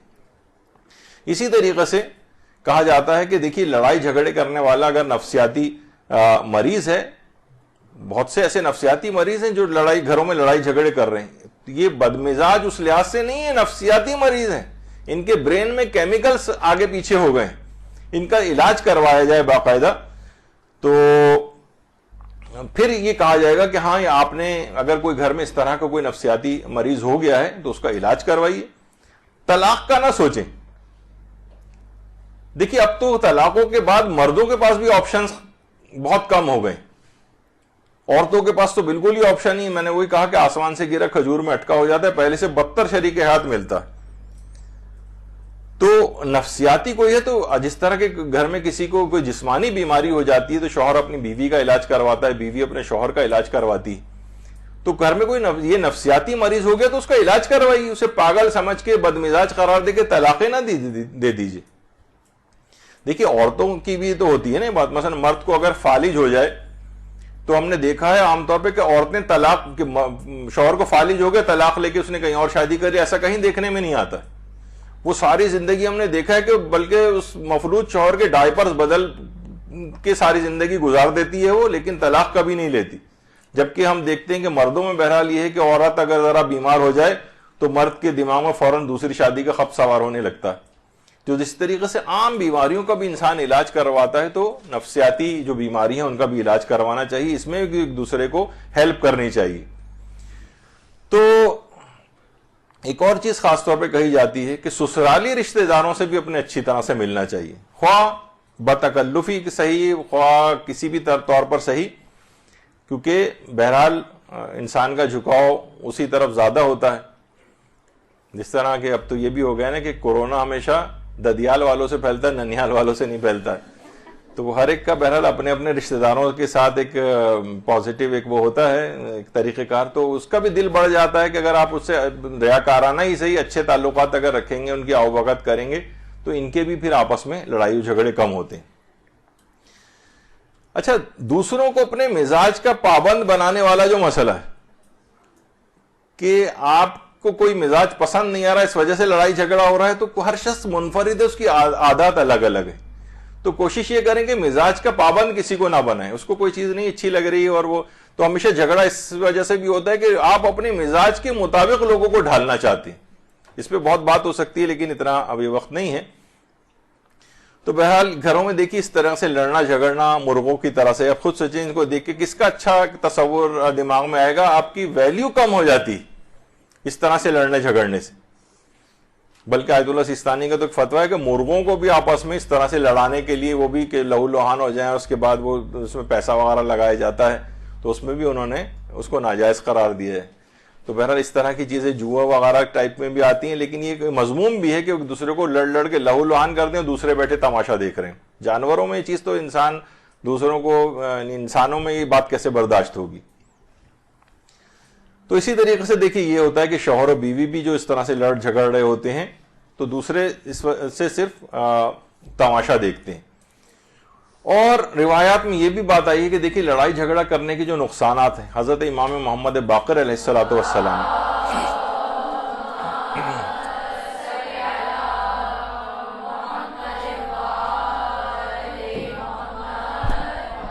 فرماتے ہیں خواہ خواہ لڑنے جھگڑنے سے پرہیز کرو، کیونکہ شک حبط اعمال اور گمراہی کا باعث بنتا ہے، اور بعض اوقات انسان کے منہ سے ایسی بات نکل جاتی ہے جو خدا کی طرف سے ناقابل معافی ہوتی. پانچویں امام جن کی آج ولادت کا دن بھی ہے، اللہم صلی علی محمد وعلی محمد،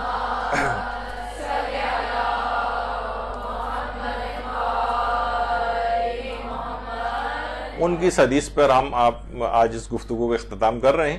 تو بہرحال یہ کوشش کریں کہ بہت سارے بکھرے ہوئے پہلو تھے، کچھ چیزیں سے سمجھانے کی کوشش کی، لیکن موضوع اتنا بڑا تھا کہ اس میں ہمارے لیے وہ ممکن نہیں تھا کہ اس کو اتنی جلدی اس کو سمیٹ دیں. لیکن بہرحال ایک نشست کے اندر جتنی باتیں اہم ترین آ سکیں وہ آئیں، وہ اور اس میں کوشش کریں کہ ان کو یاد رکھنے کی کوشش کریں، اپنی زندگیوں میں رائج کریں گے تو آپ دیکھیں گے کہ جھگڑے اختلافات بہت کم ہوتے چلے جائیں گے، کیونکہ اس کے نقصانات بھی آپ نے سنے اور جھگڑے سے بچ کر جو اس کے فوائد بھی کتنا ہے. اگر جھگڑوں سے بچا جائے، عمر میں اضافہ، مالی حالات بہتر، سکرات موت کے وقت آسانی، اور دنیا اور آخرت دونوں میں خیر نصیب ہوتی. تو انشاءاللہ اگلی نشست میں کسی نئے موضوع کے اوپر آپ کی خدمت میں حاضر ہوں گے. وصلی اللہ علی محمد وآلہ الطیبین الطاہرین.